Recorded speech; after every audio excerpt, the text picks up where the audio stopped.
नमस्कार, मैं हूं आपके साथ शिवानी पांडे। घड़ी इशारा कर रही है 9 बजे रात का वक्त। सौगात की एक बात का बड़ी खबर आ रही है इजराइल से जुड़ी हुई, जिसके कब्जे वाले वेस्ट बैंक में इजराइल की सेना और फिलिस्तीनियों के बीच जोरदार झड़प हो गई, जिससे पूरे इलाके में एक बार फिर तनाव चरम पर पहुंच गया। इजराइल की सेना ने आरोप लगाया कि उसके नागरिकों को एक प्रार्थना स्थल पर जाने से रोकने के लिए रास्ते में बम फोड़े गए, जिससे बौखलाई इजराइल की सेना ने वहां बड़ी कार्रवाई कर दी। वेस्ट बैंक के अलावा यरूशलेम में भी उस वक्त तनातनी बढ़ गई जब एक फिलिस्तीनी पर इजराइल के एक नागरिक पर चाकू से हमले का आरोप है, जिसके बाद इजराइल की पुलिस ने वहां एक्शन लेते हुए चाकू से हमला करने वाले एक फिलिस्तीनी आरोपी को मार गिराया। लेकिन यरूशलेम से पहले वेस्ट बैंक में जंग जैसे हालात बन गए। इजराइल की सेना ने आरोप लगाया कि कुछ फिलिस्तीनियों ने वहां इजराइल के नागरिकों को एक प्रार्थना स्थल पर जाने से रोकने की कोशिश की, जिसके बाद एक्शन में आए इजराइल के सैनिकों ने उन फिलिस्तीनियों को खदेड़ने के लिए आंसू गैस के गोले छोड़े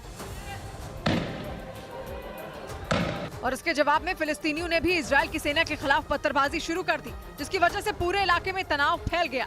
इजराइल की सेना के मुताबिक झड़प की शुरुआत तब हुई जब भारी सुरक्षा के बीच इजराइल के कुछ नागरिक प्रार्थना स्थल पर जा रहे थे। आरोप लगा कि इस दौरान उन्हें रोकने के लिए फिलिस्तीनियों ने रास्ते पर बम फोड़ दिया, जिसकी चपेट में आने से इजराइल के 4 सैनिक घायल हो गए। वहीं इजराइल की जवाबी कार्रवाई में भी करीब 10 फिलिस्तीनियों के घायल होने की खबरें सामने आई। और इजराइल की मीडिया के मुताबिक यरूशलेम में वहां की पुलिस ने एक फिलिस्तीनी हमलावर को भी मार गिराया और मारे गए फिलिस्तीनी पर इजराइल के एक नागरिक पर चाकू से हमला करने का आरोप लगा। और इजराइल की मीडिया ने दावा किया कि जब उस फिलिस्तीनी ने हमला करके भागने की कोशिश की तो उसी वक्त इजराइल के पुलिस वालों ने उसे गोली मार दी। इजराइल की मीडिया के मुताबिक गोली लगने से हमलावर की वहीं मौत हो गई, जबकि फिलिस्तीनी हमलावर ने इजराइल के जिस नागरिक को चाकू मारा वो बुरी तरह घायल हो गए। बाद में उसे इलाज के लिए अस्पताल में भर्ती करा दिया गया। एक रोज पहले ही इजराइल के कब्जे वाले वेस्ट बैंक इलाके में पुलिस और कुछ फिलिस्तीनियों के बीच झड़प हुई थी, जिसमें इजराइल की पुलिस ने एक फिलिस्तीनी को मार गिराया था। दूसरी तरफ इजराइल की सेना ने वेस्ट बैंक में धावा बोलकर एक फिलिस्तीनी ड्राइवर को ढेर कर दिया। इजराइल ने दावा किया कि उस फिलिस्तीनी ट्रक ड्राइवर ने इजराइल के सैनिक को कुचलकर मारने की कोशिश की, जिसके बाद हथियारों से लैस इजरायली सेना के कमांडो ने उस फिलिस्तीनी ड्राइवर को ढेर कर दिया। इजराइल की सेना के मुताबिक उस फिलिस्तीनी ट्रक ड्राइवर ने इजराइल के कुछ सैनिकों को ट्रक से कुचलकर मारने की कोशिश की, जिसमें 3 जवान घायल हो गए, जिसके बाद वो ड्राइवर वहां से भागने की कोशिश करने लगा। लेकिन उसी वक्त इजराइल के सैनिकों ने उसे गोली मार दी, जिससे उसकी मौत हो गई। 1967 में जब से इजराइल ने वेस्ट बैंक पर कब्जा किया है, तभी से वहां इजराइल और फिलिस्तीन एक दूसरे के खून के प्यासे बने हैं। इधर दिल्ली के भजनपुरा इलाके में ई-कॉमर्स कंपनी अमेजॉन के मैनेजर हरप्रीत गिल की हत्या के आरोप में पुलिस ने मुख्य आरोपी समीर उर्फ माया समेत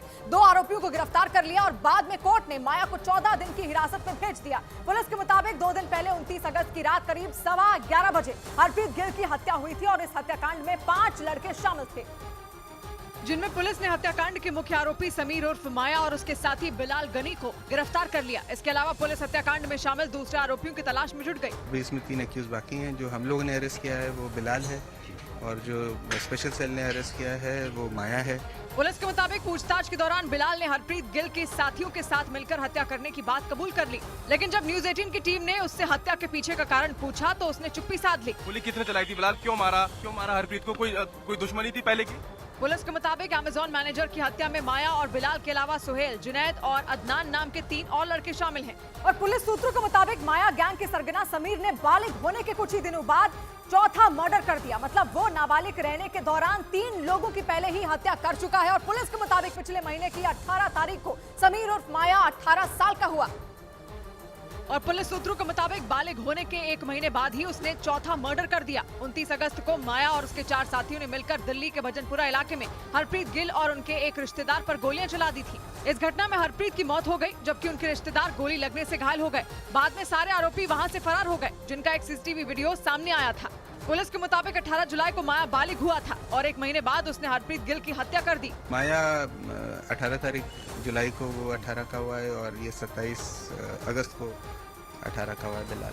पुलिस के सूत्र बताते हैं कि समीर उर्फ माया गुस्सैल किस्म का लड़का है और वो हत्या समेत कई अपराधों को अंजाम दे चुका है। और पुलिस सूत्रों ने दावा किया कि समीर उर्फ माया दिल्ली का बड़ा गैंगस्टर बनना चाहता है और इसीलिए उसने माया के नाम से गैंग बनाया। पुलिस के सूत्रों के मुताबिक माया गैंग में समीर और उसकी उम्र के ही कुछ लड़के शामिल हैं, जो दिल्ली के भजनपुरा और उसके आसपास के इलाके में एक्टिव है। पुलिस के सूत्र बताते हैं कि समीर उर्फ माया दिल्ली का बड़ा गैंगस्टर बनना चाहता है, जिसके लिए वो कम उम्र में ही अपराध के रास्ते पर निकल गया था। जांच के दौरान पुलिस को सोशल मीडिया पर उसका किंग माया के नाम से एक अकाउंट मिला। प्रोफाइल में नाम की जगह बदनाम और पते की जगह कब्रिस्तान लिखा नजर आया। उम्र जीने की और शौक मरने की बात भी उसमें लिखी दिखी। इसके अलावा माया की कुछ तस्वीरें भी सामने आई जिसमें वो हथियारों के साथ दिखा। एक तस्वीर में वो बंदूक के साथ नजर आया, जबकि एक दूसरी तस्वीर में उसके दोनों हाथों में पिस्तौल दिखाई थी। पुलिस सूत्रों का दावा है कि अमेजॉन की मैनेजर हरप्रीत गिल को माया ने इसी पिस्तौल से गोली मारी थी। और पुलिस सूत्रों के मुताबिक फिल्मों की तरह माया गैंग में शामिल गुर्गों के नाम रखे गए और सूत्र बताते हैं कि ई कॉमर्स कंपनी अमेजॉन के मैनेजर हरप्रीत गिल की हत्या का मास्टरमाइंड समीर उर्फ माया है, जो काफी वक्त से गैंग बनाकर अपराध की कई घटनाओं को अंजाम देने में जुटा था ताकि वो और उसके गैंग का नाम जुर्म की दुनिया में छा जाए।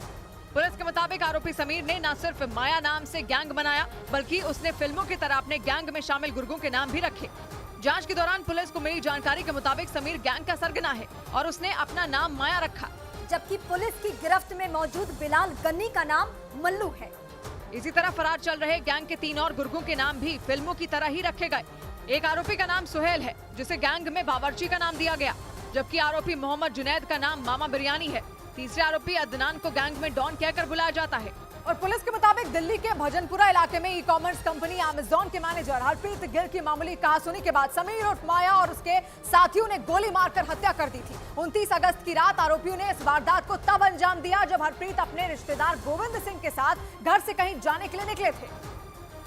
और पुलिस के मुताबिक थोड़ी दूर जाने के बाद ही माया और उसके साथियों ने उन पर फायरिंग कर दी। सिर में गोली लगने की वजह से हरप्रीत गिल की मौत हो गई, जबकि गोविंद घायल हो गए थे। कुछ भी बात नहीं है, आते सिर्फ फायर चालू हुई, मेरे सर में गोली मारी, मेरे भांजे के सुनते मांगी मारी। पुलिस के मुताबिक बाइक निकालने की बात पर माया और उनके साथियों का हरप्रीत गिल के साथ विवाद हो गया था। आरोप है कि उसी दौरान माया ने उन्हें गोली मार दी थी। इस बात पे झगड़ा हो गया कि कौन अपना 2 व्हीलर रोकेगा, साइड में उतर के दूसरे वाले को जाने देगा। सूत्र बताते हैं कि हत्या वाली रात सभी आरोपी ने जमकर पार्टी की थी और वारदात के वक्त सारे नशे में थे और नशे में चूर उन लोगों ने हरप्रीत गिल की हत्या कर दी और यही वजह रही कि उनके घर वालों ने आरोपियों को फांसी देने की मांग की। 2 दिन पहले रात करीब 11:15 बजे 36 साल के हरप्रीत की सिर में गोली मारकर हत्या कर दी गई थी, जिसके बाद से उनके घर में हाहाकार मचा है। घर वालों का रो रो कर बुरा हाल है। हरप्रीत की मां की आंखों में आंसू थमने का नाम नहीं ले रहे। उन्हें यकीन नहीं हो रहा कि जो हरप्रीत 10 मिनट में आने की बात कह कर गया था वो अब इस दुनिया में नहीं है। इस दौरान न्यूज 18 की टीम ने हरप्रीत गिल की मां से बात की, जिसमें उन्होंने हत्याकांड में शामिल आरोपियों को फांसी देने की अपील की। मुझे मोदी जी से, योगी जी से मुझे न्याय चाहिए। इन्होंने जैसे मेरे बच्चे को मारा ना, मुझे भी फांसी की सजा दिलाई जाए। हरप्रीत की हत्या के बाद से उनके घर में मातम पसरा है। घर वाले पुलिस से न्याय की गुहार लगा रहे हैं, जबकि इस सनसनीखेज वारदात की वजह से भजनपुरा इलाके में रहने वाले लोग खौफ में हैं। ब्रेकिंग न्यूज है, दिल्ली में भजनपुरा मर्डर केस पर खबर है कि कोर्ट में हत्या के एक आरोपी ने खुद को नाबालिग बताया है। आरोपी की कोशिश है कि वो खुद नाबालिग साबित कर सजा से बच पाए। हालांकि दिल्ली पुलिस ने उसे बालिग बताया है। कोर्ट में आरोपी की उम्र वाली दलील के बाद जज ने ये मामला जुवेनाइल जस्टिस बोर्ड को सौंपा है और 4 सितंबर तक आरोपी की सही उम्र पता करने को कहा है। मतलब 4 सितंबर तक जुवेनाइल जस्टिस बोर्ड को ये बताना होगा कि आरोपी बालिग है या नाबालिग है। और मानव जुड़ रहे हैं हमारे साथ। मानव, इस पर और क्या जानकारी मिल रही है? देखिए, 2 आरोपी पुलिस ने पकड़े थे, समीर और एक आरोपी जो अब खुद को नाबालिग बता रहा है। इन दोनों को पहले भी जघन्य अपराधों में गिरफ्तारी की हो चुकी है। हत्या के मामले में गिरफ्तारी पिछले साल भी हुई थी, लेकिन नाबालिग होने के चलते ये बार बार जेल से बाहर आ रहे थे और एक बार फिर से कुछ वैसी कोशिश करने की कोशिश की गई है। और अब जज के सामने जब इसकी पेशी हुई तो इसने खुद को नाबालिग बताया। तो जज ने कहा कि पुलिस ये साबित करे कि बालिग है नाबालिग है। पुलिस ये कह रही है कि 27 अगस्त को ये बालिग हुआ और 29 की रात को ये घटना हुई, यानी जब घटना हुई तो ये बालिग था। तो अब बालिग और नाबालिग के बीच ये पेच फंसा है। 4 सितंबर तक जुवेनाइल जस्टिस बोर्ड को सर्कल कोर्ट को ये बताना है कि इसकी सही उम्र क्या है। क्योंकि पहले मामलों में रहा है तो वहां से इसकी सही उम्र पता लग पाएगी। जानकारी के लिए शुक्रिया मानव। उधर अमेरिका में पिछले 100 साल के सबसे भयानक तूफान इडालिया ने 4 राज्यों को दहला दिया। कैरेबियाई देश क्यूबा में भयंकर तबाही मचाने के बाद इस तूफान ने अमेरिका के फ्लोरिडा को भी तहस नहस कर दिया। इसके बाद उसने दूसरे राज्यों का रुख कर लिया, जिससे फ्लोरिडा के बाद अमेरिका के 3 और राज्यों पर तबाही के बादल मंडराने लगे। क्योंकि फ्लोरिडा का मंजर देखकर ही अमेरिका के लोग खौफ से भर गए।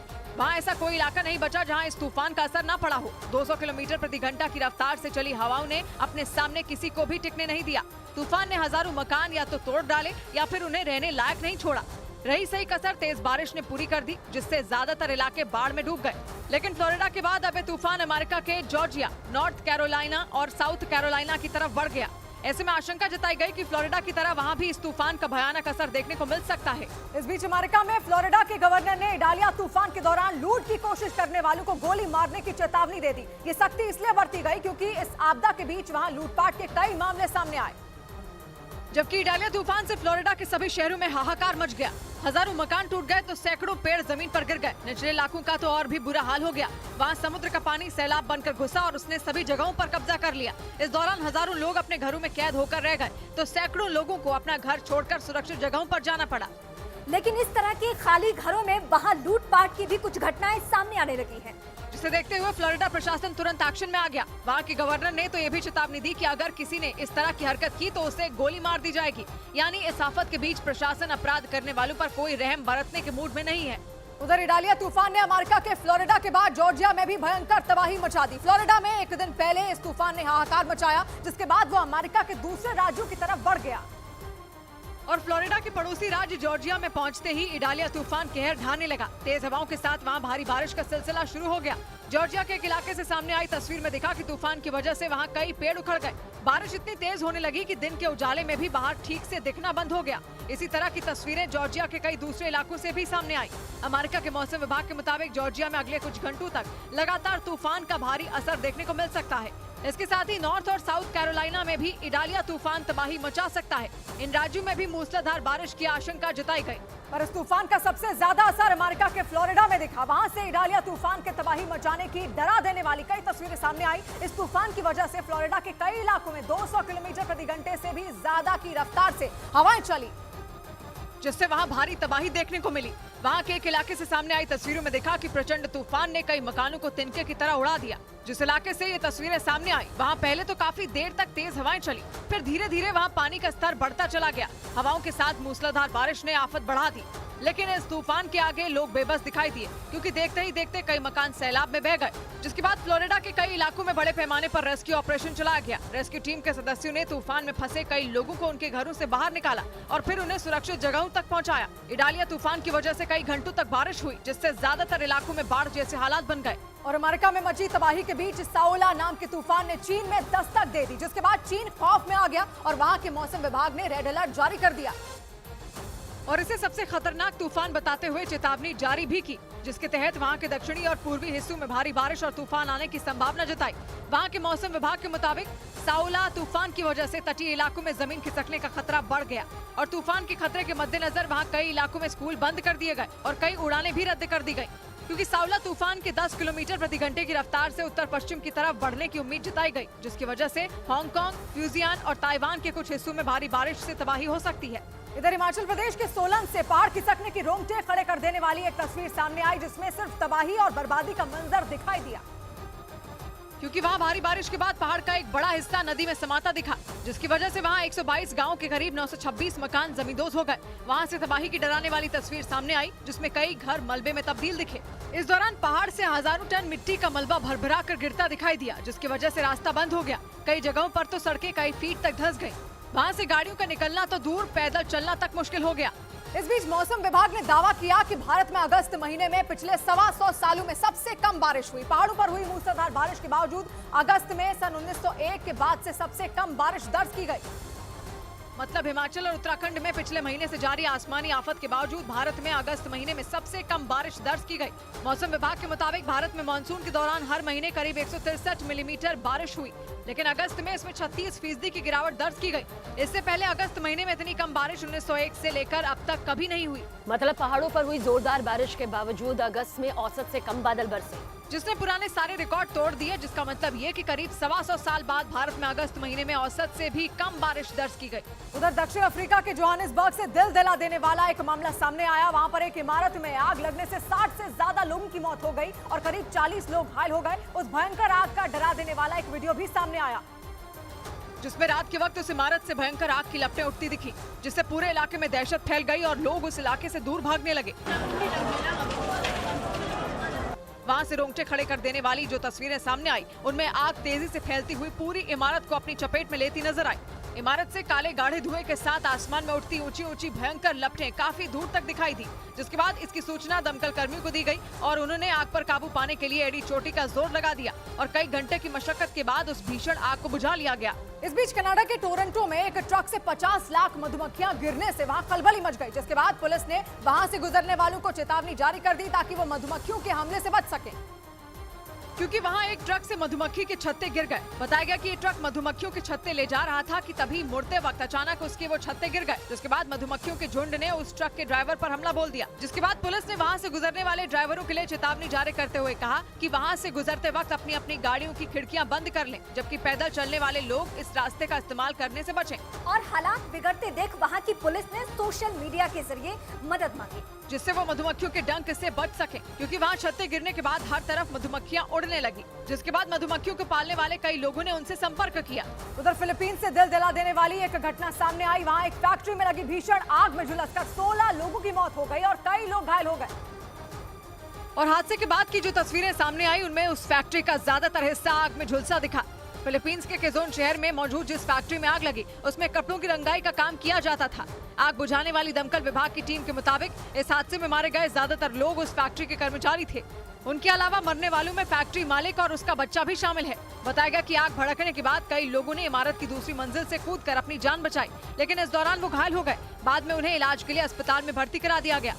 इधर रोवर प्रज्ञान ने एक बार फिर चांद के दक्षिणी ध्रुव पर सल्फर होने की पुष्टि कर दी। अंतरिक्ष में रिसर्च करने वाली भारत की स्पेस एजेंसी इसरो ने ट्वीट कर इसकी जानकारी दी। इससे पहले 28 अगस्त को भी रोवर ने चंद्रमा पर सल्फर की मौजूदगी का पता लगाने की जानकारी दी थी।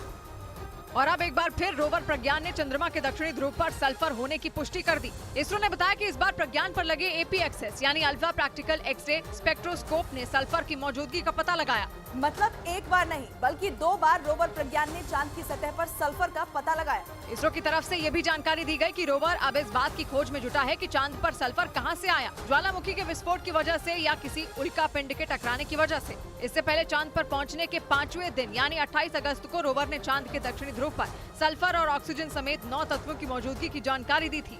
और इसी बीच इसरो ने रोवर प्रज्ञान से लिया गया नया वीडियो जारी कर दिया, जिसमें रोवर प्रज्ञान चांद की सतह पर चलता दिखाई दिया। और जारी किए गए नए वीडियो में रोवर प्रज्ञान अच्छे से रोटेट होते हुए भी दिखाई दिया। उसके रोटेशन करते हुए घूमने की ये फोटो लैंडर विक्रम के इमेजर कैमरे ने ली और इसे जारी करते हुए इसरो ने ट्वीट किया, प्रज्ञान रोवर चंदा मामा पर अटखेलियां कर रहा है। लैंडर विक्रम उसे ऐसे देख रहा है जैसे माँ अपने बच्चे को खेलते हुए प्यार से देखती है।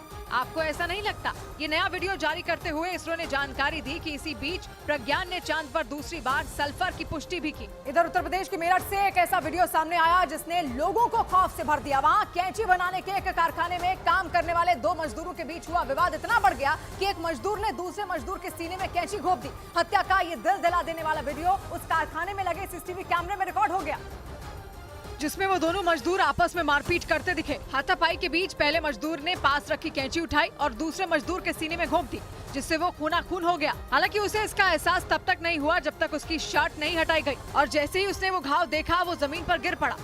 कैंची से प्रहार कर उसी फैक्ट्री में काम करने वाले फरहान नाम के युवक ने घायल कर दिया था, जिसके बाद उसे इलाज के लिए अस्पताल में भर्ती कराया गया, जहां उसकी मौत हो गई। ये खबर मिलते ही दानिश नाम के उस मजदूर के घर में मातम पसर गया। हालांकि पुलिस ने आरोपी के खिलाफ मामला दर्ज कर उसे हिरासत में ले लिया। उधर छत्तीसगढ़ के गरियाबंद में सड़क किनारे टहल रहे एक लड़के को तेज रफ्तार मोटरसाइकिल ने टक्कर मार दी, जिससे उस लड़के की मौत हो गई। इस घटना के बाद गुस्से से आग बबूला लोगों ने सड़क पर जाम कर वहाँ घंटों तक हंगामा किया, जिन्हें रोकने के लिए भारी पुलिस बल तैनात किया। हंगामा कर रहे लोगों में महिलाएं भी शामिल थी, जिन्हें समझाना पुलिस के लिए बड़ी चुनौती बन गया।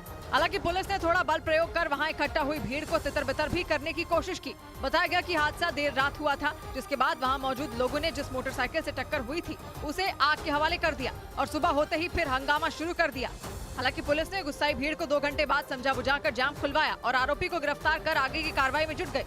इस बीच बिहार के गया से हैरान कर देने वाला एक वीडियो सामने आया, जिसमें वहां के एक सरकारी स्कूल में स्मार्ट क्लास के दौरान भोजपुरी गाने बजते नजर आए। ये घटना 19 अगस्त की बताई गई, जिसका वीडियो सोशल मीडिया पर वायरल हो गया, जिसमें स्मार्ट क्लास के दौरान भोजपुरी गाना बजता सुनाई दिया। वहां से जो वीडियो सामने आया उसमें स्मार्ट क्लास के बीच अचानक भोजपुरी गाना बजने लगा।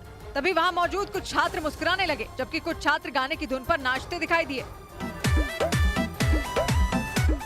स्कूल के प्रिंसिपल के मुताबिक किसी बच्चे ने टीवी में अपना मोबाइल फोन कनेक्ट करके गाना बजा दिया, जिसकी वजह से वहाँ गाना बजने लगे। किसी कारण से वो बाहर निकले, उसी बीच कुछ बच्चों के द्वारा ये हरकत की गई। बाद में वीडियो वायरल होने के बाद स्कूल के प्रिंसिपल ने बच्चों के घर वालों से उनकी शिकायत की। उधर पाकिस्तान की मीडिया के एक दावे से वहां की राजनीति में भूचाल सा आ गया। पाकिस्तान के सबसे मशहूर टीवी चैनल जियो न्यूज ने आशंका जताई कि अटक जेल में बंद इमरान खान जल्द ही राजनीति से संन्यास लेने का ऐलान कर सकते हैं। जियो न्यूज के मुताबिक इमरान खान और पाकिस्तान की सेना के बीच एक डील हो गई और दावा किया गया कि पाकिस्तान की सेना ने इमरान के सामने ये शर्त रख दी कि अगर उन्होंने पाकिस्तान की राजनीति से किनारा करने का ऐलान किया तो उन्हें फौरन जेल से रिहा कर दिया जाएगा। ऐसा इसलिए क्योंकि इमरान खान पर पाकिस्तान में तोशाखाना मामले समेत कुल 5 केस हैं। इसके अलावा वहाँ के चुनाव आयोग ने उन्हें 5 साल तक चुनाव लड़ने से भी रोक दिया है। और माना जा रहा है कि इमरान इसी वजह से सेना के साथ ये डील करने के लिए राजी हो गए, जिसके मुताबिक उन्हें न सिर्फ राजनीति बल्कि पाकिस्तान को ही छोड़ना होगा। जियो न्यूज ने आशंका जताई कि इमरान इस डील पर हामी भरने के बाद लंदन चले जाएंगे। हालांकि उन्हें वहां रहते हुए भी पाकिस्तान की राजनीति पर कोई बयान देने की अनुमति नहीं होगी। इस बीच पाकिस्तान में महंगी बिजली के बाद अब चीनी के दाम आसमान छूने लगे। पाकिस्तान के लोगों ने आरोप लगाया कि वहां दूसरे देशों को बेचे जाने के इरादे से चीनी के बड़े पैमाने पर जमाखोरी की गई, जिसकी वजह से पाकिस्तान में चीनी के दाम अचानक बढ़ गए और वहां चीनी के लिए मारामारी मच गई। बताया गया कि वहां अगस्त के महीने में ही चीनी के दाम में करीब 21 रुपए का उछाल आया, जिसके बाद वहां 1 किलो चीनी की कीमत 185 पाकिस्तानी रुपए हो गई। वहां की जनता ने आरोप लगाया कि पाकिस्तान सरकार के नाक के नीचे बड़े पैमाने पर चीनी की तस्करी भी की गई और इस चीनी को अफगानिस्तान में महंगे दामों पर बेचा गया। यही वजह रही कि जमाखोरों ने कई टन चीनी इकट्ठा कर पाकिस्तान में चीनी के दाम बढ़ा दिए, जिसकी वजह से वहां की जनता के लिए चीनी या फिर मिठाइयां ले पाना बहुत मुश्किल हो गया। जिसके बाद वहां बिजली के महंगे दामों पर भड़की जनता का गुस्सा और बढ़ गया। और पाकिस्तान में मची इसी मारामारी के बीच वहां के राष्ट्रपति ने एक ऐसी मांग कर दी जिससे पाकिस्तान के लोगों का गुस्सा 7वें आसमान पर पहुंच गया। ऐसा इसलिए क्योंकि पाकिस्तान के राष्ट्रपति आरिफ अलवी ने अपनी सैलरी में बढ़ोतरी करने की मांग उठाई और वो भी कोई 1000-2000 नहीं, बल्कि उन्होंने अपने वेतन में लाखों रुपए बढ़ाने की डिमांड की। पाकिस्तान की मीडिया के मुताबिक राष्ट्रपति आरिफ अलवी की मौजूदा सैलरी $2800 यानी पाकिस्तानी रुपयों में 8,53,152 रुपए है और उन्होंने ये मांग ऐसे वक्त पर की जब पाकिस्तान की जनता दाने दाने को मोहताज है और वो चाहते हैं कि इसे बढ़ाकर $4034 कर दिया जाए, जिसका मतलब ये कि उन्हें हर महीने 12,29,148.5 पाकिस्तानी रुपए दिए जाने लगे। और वहाँ के मंत्री ये दावा कर रहे हैं कि सरकार के पास अब सब्सिडी देने के लिए भी पैसे नहीं बचे। पाकिस्तान में मौजूदा सरकार के अंतरिम वित्त मंत्री शमशाद अख्तर ने तो ये तक कबूल कर लिया कि पाकिस्तान की हालत इतनी खराब हो जाएगी ऐसा किसी ने सोचा तक नहीं था। और इस बीच वहाँ के राष्ट्रपति ने अपने वेतन में बढ़ोतरी की मांग कर दी, जिसके बाद उनकी चौतरफा आलोचना होने लगी। इधर भारतीय सेना ने राजस्थान के जैसलमेर में युद्धाभ्यास के जरिए पाकिस्तान को अपनी ताकत दिखाई और इस सैन्याभ्यास में ध्रुव हेलीकॉप्टर से दागी गई मिसाइलों और अर्जुन टैंक की दहाड़ से पाकिस्तान की सीमा दहल उठी और वहां भारतीय सेना के जवान अपने खतरनाक हथियारों के साथ जंग की तैयारी करते दिखे। इस दौरान भारतीय फौज ने स्वदेशी और नई तकनीकों से लैस एक से बढ़कर एक हथियारों का दम दिखाया। इस दौरान अर्जुन टैंक ने अपनी क्षमता का प्रदर्शन किया। अर्जुन टैंक बेहद खतरनाक होते हैं। ये 70 किलोमीटर प्रति घंटे की रफ्तार से चल सकता है। यही नहीं, इस टैंक में जमीन से हवा में मार करने वाली मशीन गन भी लगी है। इस अभ्यास के दौरान भारतीय वायुसेना के ध्रुव हेलीकॉप्टर आसमान में दम भरते दिखे। इन हेलीकॉप्टरों को दुनिया के सबसे घातक अटैक हेलीकॉप्टर का तमगा हासिल है, जो जंग के मैदान में बड़े से बड़े मिलिट्री ऑपरेशन को आसानी से अंजाम दे सकता है। भारतीय सेना की इस ड्रिल को देखकर दुश्मन भी कांप उठे। उधर वैगनर चीफ की मौत के बाद रूस ने पहली बार ये माना कि प्रिगोजिन का विमान क्रैश होने के पीछे साजिश हो सकती है। इससे पहले अमेरिका और यूरोप के कई देशों ने इसे हादसा मानने से इनकार कर दिया था और आरोप लगाए गए थे कि प्रिगोजिन की मौत एक सोची समझी प्लानिंग का हिस्सा थी, क्योंकि जून महीने में वैगनर चीफ प्रिगोजिन अपने हजारों लड़ाकों को लेकर मॉस्को की तरफ कूच कर गए थे। माना जाता है कि उस वक्त रूसी सेना से इतने नाराज थे कि उन्होंने तख्तापलट करने का भी फैसला ले लिया था। आरोप ये लगाया जाता है कि इसी बात पर बौखलाए पुतिन ने प्रिगोजिन को अपने रास्ते से हटा दिया, लेकिन रूस इन आरोपों को कई बार खारिज कर चुका है। हालांकि अब रूस ने पहली बार ये माना कि इस विमान हादसे के पीछे साजिश भी हो सकती है। इससे पहले रूस की सरकार ने इस घटना की जांच हाई लेवल कमेटी से कराने का ऐलान किया था। रूस के मुताबिक प्रिगोजिन का विमान 23 अगस्त को मॉस्को के नजदीक हादसे का शिकार हो गया था और उस घटना में वैगनर चीफ की मौत हो गई थी। इस बीच ब्रिटेन की मीडिया ने वैगनर चीफ येवगेनी प्रिगोजिन की मौत से पहले का एक वीडियो सामने आने का दावा किया, जिसमें प्रिगोजिन ने यह दावा करते हुए नजर आए कि उन्हें कुछ नहीं हो सकता, जबकि रूस ये साफ कर चुका है कि 23 अगस्त को मॉस्को के पास एक प्लेन क्रैश में उनकी मौत हो गई थी। लेकिन ब्रिटेन की मीडिया ने दावा किया कि येवगेनी प्रिगोजिन का जो वीडियो सामने आया वो अगस्त महीने के दूसरे हफ्ते का है, यानी प्लेन क्रैश की घटना से कुछ ही दिन पहले ये वीडियो रिकॉर्ड किया गया। वीडियो में प्रिगोजिन एक कार के अंदर बैठा दिखा और ये दावा करता दिखा कि वो मर नहीं सकता। इसी वीडियो में उसने ये भी बताया कि वो अफ्रीका में मौजूद है। ये वीडियो सामने आने के बाद इस चर्चा ने जोर पकड़ लिया कि 23 अगस्त को हुए प्लेन क्रैश में वैगनर चीफ की मौत हुई ही नहीं थी।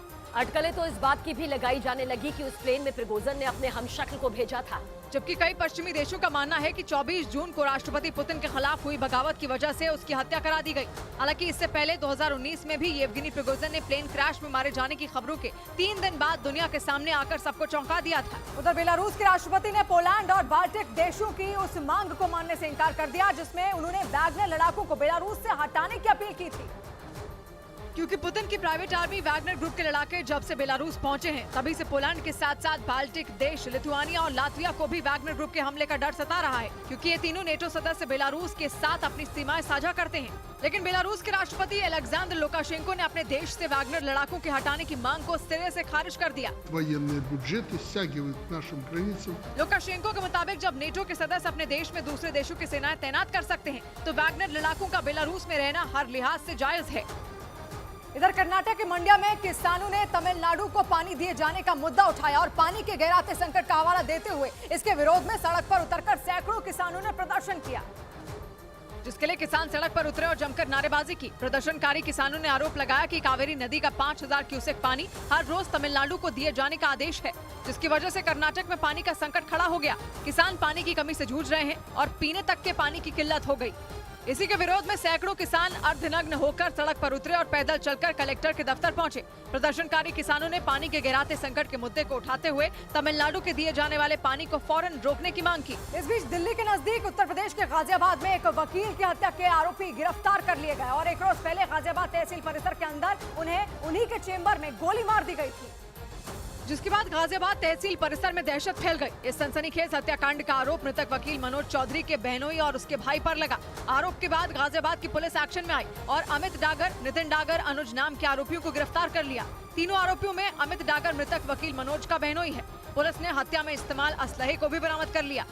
पुलिस के मुताबिक पूछताछ में आरोपी अमित डागर ने बताया कि उसकी पत्नी से विवाद चल रहा है। उसने एक फ्लैट अपनी पत्नी के नाम से ले रखा है। उस फ्लैट को उसके साले वकील मनोज चौधरी बेचना चाह रहे थे। इसी से परेशान होकर उसने उसकी हत्या कर दी। उधर नूह हिंसा का आरोपी हरियाणा पुलिस के हत्थे चढ़ गया। हरियाणा के नूह और मेवात में हुई हिंसा के बाद पुलिस तेजी से आरोपियों की धरपकड़ में जुट गई और इसी कड़ी में हरियाणा पुलिस ने वसीम नाम के आरोपी को दबोच लिया। पुलिस के मुताबिक आरोपी वसीम ने नूह में 31 जुलाई को भड़की हिंसा के दौरान कई इलाकों में बस में तोड़फोड़ की, कई शोरूम और दुकानों को लूटा।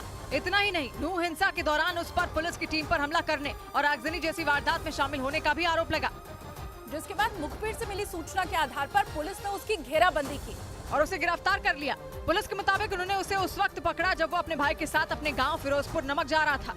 उधर ईरान की मीडिया के मुताबिक महसा अमीनी के वकील पर विदेशी मीडिया से बात करने के आरोप में केस दर्ज कर लिया गया। ईरान में पिछले साल सितंबर में हिजाब विरोधी आंदोलन में शामिल होने के आरोप में महसा अमीनी को गिरफ्तार किया गया था और पुलिस कस्टडी में उनकी मौत हो गई थी, जिसके बाद पूरे ईरान में कोहराम मचा था। लोगों ने सड़कों पर प्रदर्शन किए। हिजाब विरोधी आंदोलन में बड़ी संख्या में लोग शामिल हुए।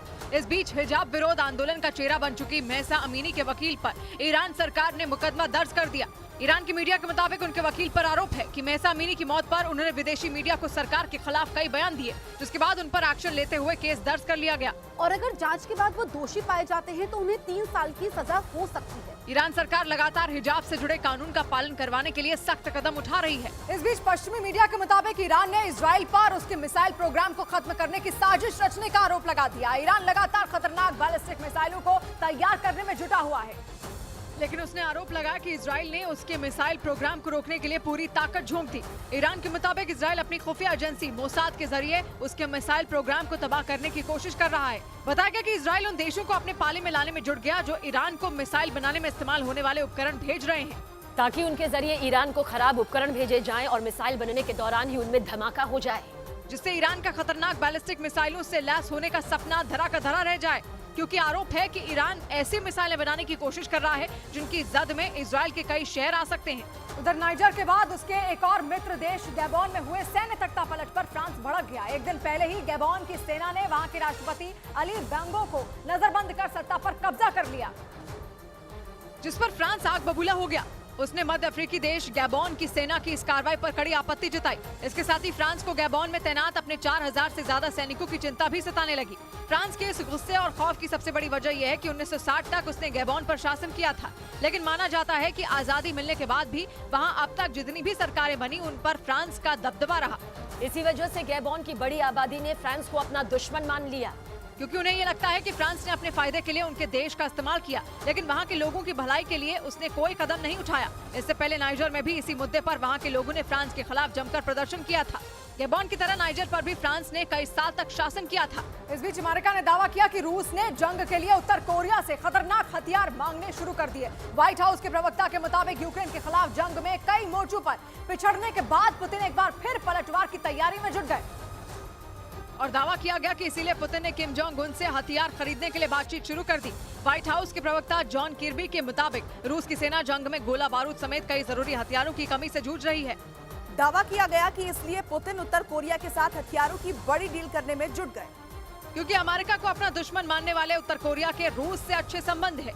पश्चिमी मीडिया के मुताबिक यूक्रेन से चल रही जंग के बीच रूस लगातार उत्तर कोरिया को तेल की सप्लाई करता आया है और दावा किया गया कि रूस ने तेल के बदले ही उत्तर कोरिया से हथियारों की मांग कर दी। उधर उत्तर कोरिया ने एक बार फिर अमेरिका और उसके साथी देशों को अपनी मिसाइलों की ताकत दिखाई। उत्तर कोरिया की सरकारी न्यूज एजेंसी KCNA के मुताबिक किम जोंग उन ने अमेरिका और दक्षिण कोरिया के सैन्य अभ्यास के जवाब में 2 खतरनाक बैलिस्टिक मिसाइलें दागी, क्योंकि बताया गया कि केवल अमेरिका ने सैन्य अभ्यास ही नहीं किया बल्कि अपने बम बरसाने वाले विमान भी दक्षिण कोरिया में तैनात कर दिए।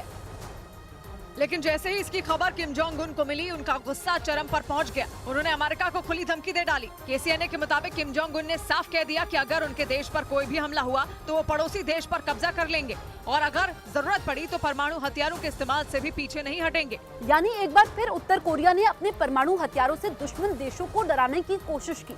उत्तर कोरिया की तरफ से जो 2 बैलिस्टिक मिसाइलें समंदर में दागी गई, उनकी कुछ तस्वीरें भी सामने आई, जिनमें किम जोंग उन सेना के अधिकारियों के साथ मिसाइलों की टेस्टिंग देखते नजर आए। लेकिन उत्तर कोरिया की मिसाइल वाली धमकी से अमेरिका और जापान उस पर बुरी तरह भड़क गए। जापान ने तो उत्तर कोरिया को दुनिया के लिए खतरा तक बता दिया, क्योंकि उत्तर कोरिया के नेवी डे के मौके पर किम जोंग उन ने अपने दुश्मनों को ललकारते हुए कहा था कि हथियारों के जखीरे में टैक्टिकल न्यूक्लियर हथियार बढ़ाए जाएंगे, जिसके बाद ये कयास लगाए जाने लगे कि किम जोंग उन जल्द अपनी नेवी को परमाणु हमला करने में सक्षम मिसाइलें सौंपने वाले हैं। लेकिन जब इस बार उन्होंने अपने दुश्मन देशों को एक बार फिर अपनी मिसाइलों की ताकत दिखाई तो अमेरिका ने भी उत्तर कोरिया को सबक सिखाने का मन बना लिया। बताया गया कि बैलिस्टिक मिसाइलों के परीक्षण के ठीक बाद अमेरिका ने उत्तर कोरिया को अपनी ताकत दिखाने के लिए दक्षिण कोरिया के साथ मिलकर लंबी दूरी के बम बरसाने वाले विमानों के साथ अभ्यास किया और ये दिखा दिया कि अगर किम जोंग उन आंख दिखाएंगे तो अमेरिका भी हाथ पर हाथ रखकर बैठने वाला नहीं है। लेकिन इधर जहां अमेरिका ने उत्तर कोरिया को जवाब देने की ठान ली तो उधर दक्षिण कोरिया ने भी किम जोंग उन को मुंहतोड़ जवाब देने के लिए जंग की तैयारी शुरू कर दी।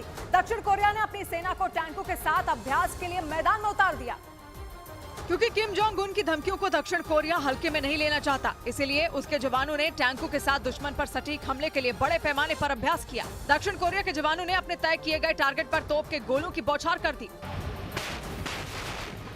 दक्षिण कोरिया के सैनिकों ने दुश्मन को घेरकर उस पर कहर ढाने का भी अभ्यास किया। यानी अब दक्षिण कोरिया ने भी किम जोंग उन से निपटने का पूरा मन बना लिया, क्योंकि किम जोंग उन कब क्या कर जाएं कोई कुछ नहीं कह सकता। उन पर लगातार पश्चिमी देश मिसाइलों के परीक्षण को रोकने का दबाव डाल रहे हैं, लेकिन किम ने अब तक किसी की नहीं सुनी। वो मिसाइलों के परीक्षण से पीछे नहीं हट रहे। उधर दक्षिण कोरिया और अमेरिका वायुसेना ने दुश्मन के ठिकानों को तबाह करने का अभ्यास किया। दोनों देशों के बीच हुई इस ड्रिल में कई घातक लड़ाकू विमानों ने अपनी ताकत दिखाई और समंदर में दुश्मन के नामो निशान मिटाने का अभ्यास किया। किम जोंग उन की मिसाइल की ताकत दिखाने के बाद अमेरिका ने भी अपने लड़ाकू विमानों को आसमान में गरजने के लिए उतार दिया, जिसके बाद दक्षिण कोरिया और अमेरिका की वायुसेना ने समंदर में दुश्मन पर मिसाइल हमले कर उसे तबाह करने की ट्रेनिंग ली। इसके लिए सबसे पहले समंदर में एक टापू को टारगेट बनाया गया और बाद में वहाँ मिसाइलें गिराई गयी। आसमान में किए गए इस अभ्यास में अमेरिका के घातक लड़ाकू विमान F-35A, F-15K ने हिस्सा लिया। इस अभ्यास में करीब 60 विमान शामिल हुए, जिनके जरिए दुश्मन को ढेर करने का अभ्यास किया गया। इस अभ्यास का मकसद दुश्मन की वायु रक्षा प्रणाली से बचते हुए उस पर हमले करने का था। लेकिन खबर है कि दोनों देशों के बीच हुए इस अभ्यास से किम जोंग उन बुरी तरह भड़क गए और एक बार फिर अमेरिका को धमकी दे डाली। इधर दिल्ली पुलिस ने टिल्लू ताजपुरिया गैंग और नीरज बवाना गैंग से जुड़े 3 शूटरों को गिरफ्तार कर एक बड़ी साजिश नाकाम कर दी। पुलिस सूत्रों का दावा है कि तीनों शूटर हत्या के केस में 2 गवाहों को मारने की फिराक में थे। लेकिन वारदात को अंजाम देने से पहले ही दिल्ली पुलिस के स्पेशल सेल ने उन्हें रोहिणी से गिरफ्तार कर लिया। पकड़े गए तीनों आरोपियों के नाम राहुल उर्फ रंगा, रोहित उर्फ जानू और हरिओम उर्फ अक्की है। पुलिस को इन तीनों के पास से 3 पिस्तौल और 4 गोलियां बरामद हुई। पुलिस सूत्रों के मुताबिक तीनों शूटर टिल्लू ताजपुरिया गैंग और नीरज बवाना गैंग के गुर्गे हैं, जो 2021 में हुई एक हत्याकांड के 2 गवाहों को मारने की फिराक में थे। लेकिन इसी दौरान 22 अगस्त को दिल्ली पुलिस को इनके इरादों की भनक लग गई, जिसके बाद दिल्ली पुलिस की स्पेशल सेल की एक टीम इनकी तलाशी में जुट गई। कई दिनों की तलाश के बाद इन तीनों के लोकेशन दिल्ली के रोहिणी में मिली, जिसके बाद एक ऑपरेशन चलाकर उन्हें गिरफ्तार कर लिया। इस बीच पंजाब पुलिस ने गैंगस्टर जग्गू भगवानपुरिया गैंग के 2 गुर्गों को गिरफ्तार कर लिया। पुलिस के मुताबिक 2 दिन पहले अनिल बिश्नोई नाम के बदमाश को मोहाली से मुठभेड़ के बाद पकड़ा गया, जबकि तेजिंदर पाल सिंह उर्फ पप्पल नाम के दूसरे बदमाश को पुलिस ने गुरदासपुर से दबोचा। क्योंकि पुलिस के मुताबिक जग्गू भगवानपुरिया गैंग के दोनों गुर्गे मनप्रीत सिंह धनोआ नाम के शख्स से 30 लाख की फिरौती वसूलने की फिराक में थे। पुलिस ने जानकारी दी कि दोनों ने 21 अगस्त को खरड़ इलाके में मनप्रीत सिंह के घर पर गोलीबारी भी की थी, जिसके बाद पुलिस ने उनकी तलाश तेज कर दी। पकड़े गए दोनों गुर्गे जग्गू भगवानपुरिया गैंग के सक्रिय सदस्य अमृतपाल बल के संपर्क में थे और उसी के कहने पर मनप्रीत सिंह के घर फायरिंग की थी। अमृतपाल बल बाहरले देश किते बैठा थे, इंसिडेंट करा रहा सीगा। पकड़े गए बदमाशों के पास से पुलिस ने 2 पिस्तौल और 3 कारतूस बरामद किए। इधर राजस्थान के नागौर में हुए डबल मर्डर से सनसनी फैल गई और आरोप है कि वहां 2 आदमियों की गाड़ी से कुचलकर हत्या कर दी गई, जिसके बाद वहां प्रदर्शन शुरू हो गया, जिसका एक वीडियो भी सामने आया, जिसमें थाने के बाहर सैकड़ों लोग धरने पर बैठे दिखाई दिए। वहीं सामने आए एक और वीडियो में कई लोग थाने के अंदर जाते नजर आए, क्योंकि आरोप है कि वहां 3 रोज पहले गाड़ी से कुचलकर 2 लोगों की हत्या कर दी गई, जिससे वहां लोग गुस्से में आकर धरने पर बैठ गए। नागौर में ये घटना कुचामन इलाके की है, जहां एक होटल के पास मोटरसाइकिल से 3 युवक पहुंचे थे। तभी वहां पहले से मौजूद एक गैंग के बदमाशों ने उन्हें दूसरे गैंग का सदस्य समझ लिया। आरोप है कि उसी वक्त उन बदमाशों ने उन तीनों को गाड़ी से कुचल दिया, जिनमें 2 की वहीं मौत हो गई, जबकि एक आदमी बुरी तरह घायल हो गया। इस घटना के बाद वहां बवाल मच गया, जिसके बाद पुलिस ने 3 आरोपियों को हिरासत में ले लिया और बाकी की तलाश में जुट गई। उधर ब्राजील की 33 साल की फिटनेस इन्फ्लुएंसर लॉरेसा बोर्जेस की हार्ट अटैक से हुई मौत ने पूरी दुनिया को चौंका दिया। ऐसा इसलिए क्योंकि लॉरेसा अपनी फिटनेस को लेकर काफी अलर्ट थी और दुनिया को भी वो फिट रहने की मंत्र देती थी, लेकिन उनकी मौत दिल का दौरा पड़ने से हो गई। चौंकाने वाली बात यह है कि उन्हें 2 बार हार्ट अटैक आया। लारिसा बोर्जेस को पहला अटैक 1 हफ्ते पहले आया था, जब वो ब्राजील के ग्रामादो शहर की यात्रा पर थी, जिसके बाद उन्हें अस्पताल में भर्ती कराया गया, क्योंकि वो कोमा में चली गई थी। लेकिन इलाज के दौरान 1 हफ्ते बाद ही उन्हें एक बार फिर दिल का दौरा पड़ गया, जिससे उनकी मौत हो गई। ब्राजील के मीडिया के मुताबिक महज 33 साल में 2 बार हार्ट अटैक आने की वजह तलाशी जा रही है। शुरुआती जांच में ये पाया गया कि पहली बार दिल का दौरा पड़ने के समय वो शायद नशे में थी। सोशल मीडिया प्लेटफॉर्म इंस्टाग्राम पर लारिसा बोर्जेस के 30,000 से ज्यादा फॉलोअर्स हैं, जिन्हें वो हमेशा फिटनेस, फैशन और यात्राओं से जुड़ी अपडेट देती थी। इधर चीन के साथ बढ़ते तनाव के बीच जापान ने अपने रक्षा बजट में रिकॉर्ड बढ़ोतरी कर दी। जापान के रक्षा मंत्रालय ने 2024 के लिए करीब 7.5 ट्रिलियन येन यानी भारतीय रुपयों में करीब 4,38,000 करोड़ के रक्षा बजट का प्रस्ताव रखा, जिसकी मदद से सेना के लिए मारक हथियार, ताकतवर रेडार और लंबी दूरी की मिसाइलें खरीदने का प्लान है। जिसका मतलब ये कि दूसरे विश्व युद्ध के बाद से अब तक खतरनाक हथियारों और युद्ध से दूर रहने वाले जापान ने अपनी रक्षा नीति पूरी तरह बदल दी है। पिछले साल दिसंबर में ही जापान ने ऐलान किया था कि अगले 5 साल यानी 2027 तक वो अपना रक्षा बजट दोगुना कर देगा। इसी कड़ी में वहां के रक्षा मंत्रालय ने 2024 के लिए करीब 7.7 ट्रिलियन येन यानी भारतीय रुपयों में करीब 4,38,000 करोड़ के रक्षा बजट का प्रस्ताव रखा। जापान के रक्षा मंत्रालय ने 2027 तक सैन्य बजट में 43 ट्रिलियन येन यानी भारतीय रुपयों में करीब 26,73,000 करोड़ खर्च करने का लक्ष्य तय किया है, क्योंकि चीन के साथ उसका तनाव युद्ध के मुहाने तक पहुँच चुका है। और इसी खतरे को देखते हुए जापान सरकार ने सुरक्षा नीति में बड़ा बदलाव किया। इस बीच भारत के बाद नेपाल ने भी चीन के नए नक्शे पर आंखें तरेर दी।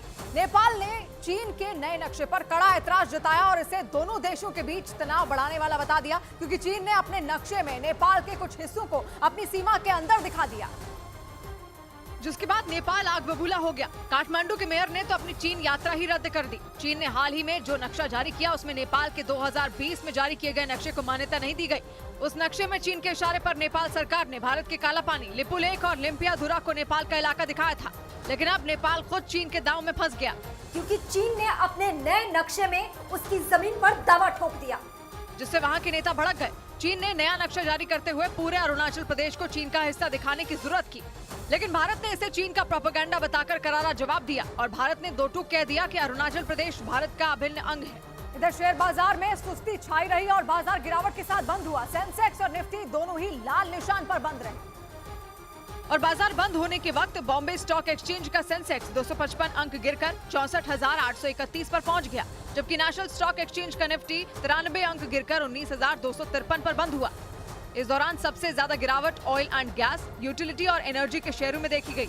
इस बीच कारोबारी साल की पहली तिमाही में भारत की जीडीपी से जुड़े आंकड़े जारी कर दिए गए। इस दौरान देश की अर्थव्यवस्था सही ट्रैक पर होने के संकेत मिले और कारोबारी साल 2023 की पहली तिमाही यानी अप्रैल से जून तक के 3 महीनों में देश की जीडीपी 7.8% की दर से बढ़ी। पिछली 4 तिमाही में जीडीपी विकास दर का ये सबसे बड़ा आंकड़ा है। मार्च में खत्म हुए कारोबारी साल की आखिरी तिमाही में देश की जीडीपी विकास दर 6.1% दर्ज की गई थी। हालांकि पिछले कारोबारी साल के इन्हीं 3 महीनों में देश की जीडीपी बढ़ने की दर 13.1% दर्ज की गई थी। यूक्रेन जंग के कारण दुनिया भर में बनी हुई मंदी की आशंका के बीच देश की जीडीपी बढ़ने के ये आंकड़े देश की अर्थव्यवस्था के सही ट्रैक पर होने के संकेत माने जा रहे हैं। इधर एमसीडी यानी दिल्ली नगर निगम के पार्षदों को सदन की बैठक में शामिल होने के लिए 300 रुपए की जगह 25,000 रुपए मिलने का प्रस्ताव एमसीडी में पास हो गया। केंद्र सरकार की मंजूरी मिलने के बाद दिल्ली नगर निगम में ये प्रस्ताव लागू भी कर दिया जाएगा, जिसके बाद एमसीडी के सदन की बैठक में पार्षदों के भत्ते में बेहिसाब इजाफा हो गया।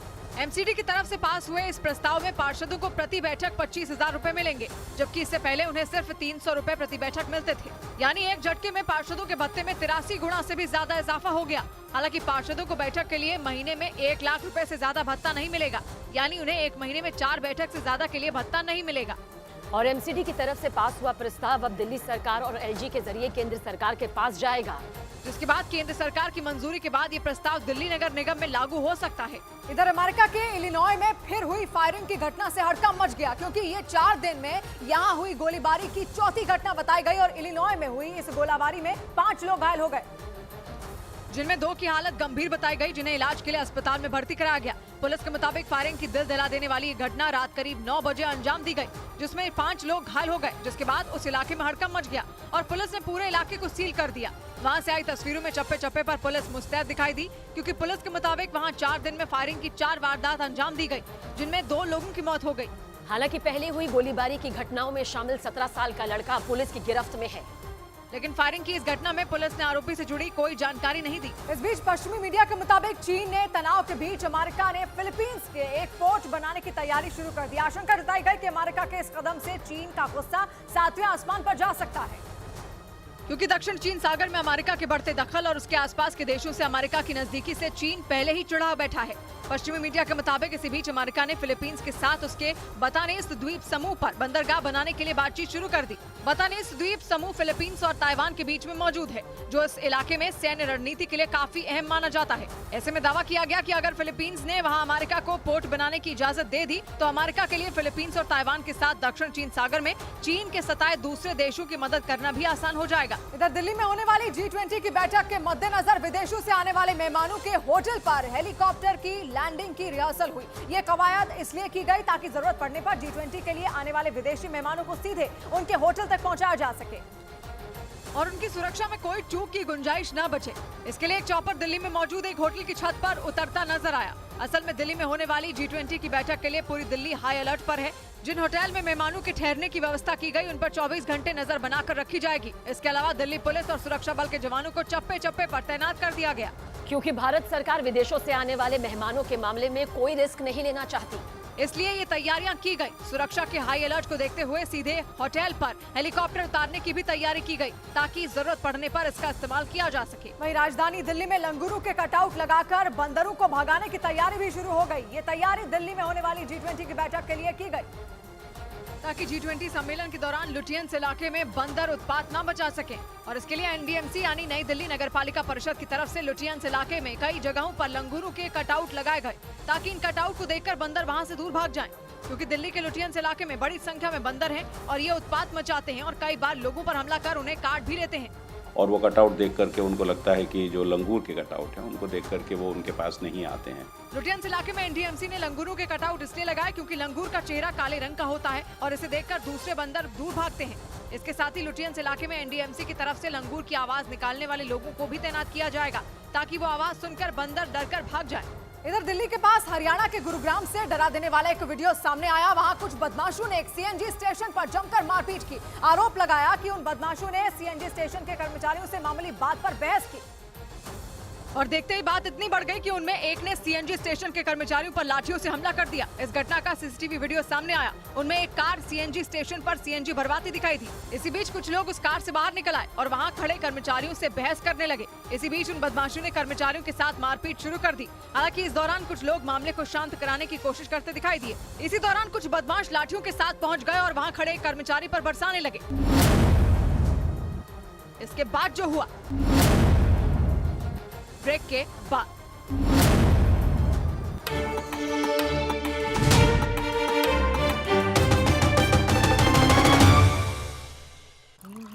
माँ, डेडलाइन तो मेरी है, तुम क्यों उठ गई इतनी जल्दी? मैं नहीं कर पाऊंगी ये सब अपने बच्चों के लिए। पहले ना मैं भी यही कहती थी। प्यार से चाय बनाते हैं, प्यार से रिश्ते निभाते हैं। वाघ बकरी चाय हमेशा रिश्ते बनाए। मैंने फैन से पूछा था कि कौन से वेलनेस ड्रिंक की रेसिपी जानना चाहेंगे एंड दे चोज मसाला चाय। हमें इनकी कोई जरूरत नहीं है। मैं सारे इंग्रेडिएंट्स यहाँ हैं। 7 मसालों की गुडनेस जो बढ़ाए आपकी वेलनेस।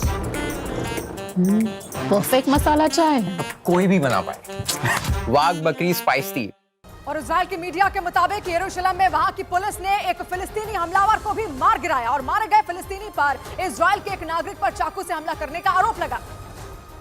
और इजराइल की मीडिया ने दावा किया कि जब उस फिलिस्तीनी ने हमला करके भागने की कोशिश की तो उसी वक्त इजराइल के पुलिस वालों ने उसे गोली मार दी। इजराइल की मीडिया के मुताबिक गोली लगने से हमलावर की वहीं मौत हो गई, जबकि फिलिस्तीनी हमलावर ने इजराइल के जिस नागरिक को चाकू मारा वो बुरी तरह घायल हो गया। बाद में उसे इलाज के लिए अस्पताल में भर्ती करा दिया गया। एक रोज पहले ही इजराइल के कब्जे वाले वेस्ट बैंक इलाके में पुलिस और कुछ फिलिस्तीनियों के बीच झड़प हुई थी, जिसमें इजराइल की पुलिस ने एक फिलिस्तीनी को मार गिराया था। दूसरी तरफ इजराइल की सेना ने वेस्ट बैंक में धावा बोलकर एक फिलिस्तीनी ड्राइवर को ढेर कर दिया। इजराइल ने दावा किया कि उस फिलिस्तीनी ट्रक ड्राइवर ने इजराइल के सैनिक को कुचलकर मारने की कोशिश की, जिसके बाद हथियारों से लैस इजरायली सेना के कमांडो ने उस फिलिस्तीनी ड्राइवर को ढेर कर दिया। इजराइल की सेना के मुताबिक उस फिलिस्तीनी ट्रक ड्राइवर ने इजराइल के कुछ सैनिकों को ट्रक से कुचलकर मारने की कोशिश की, जिसमें 3 जवान घायल हो गए, जिसके बाद वो ड्राइवर वहां से भागने की कोशिश करने लगा। लेकिन उसी वक्त इजराइल के सैनिकों ने उसे गोली मार दी, जिससे उसकी मौत हो गई। 1967 में जब से इजराइल ने वेस्ट बैंक पर कब्जा किया है, तभी से वहाँ इजराइल और फिलिस्तीन एक दूसरे के खून के प्यासे बने हैं। इधर दिल्ली के भजनपुरा इलाके में ई कॉमर्स कंपनी अमेजॉन के मैनेजर हरप्रीत गिल की हत्या के आरोप में पुलिस ने मुख्य आरोपी समीर उर्फ माया समेत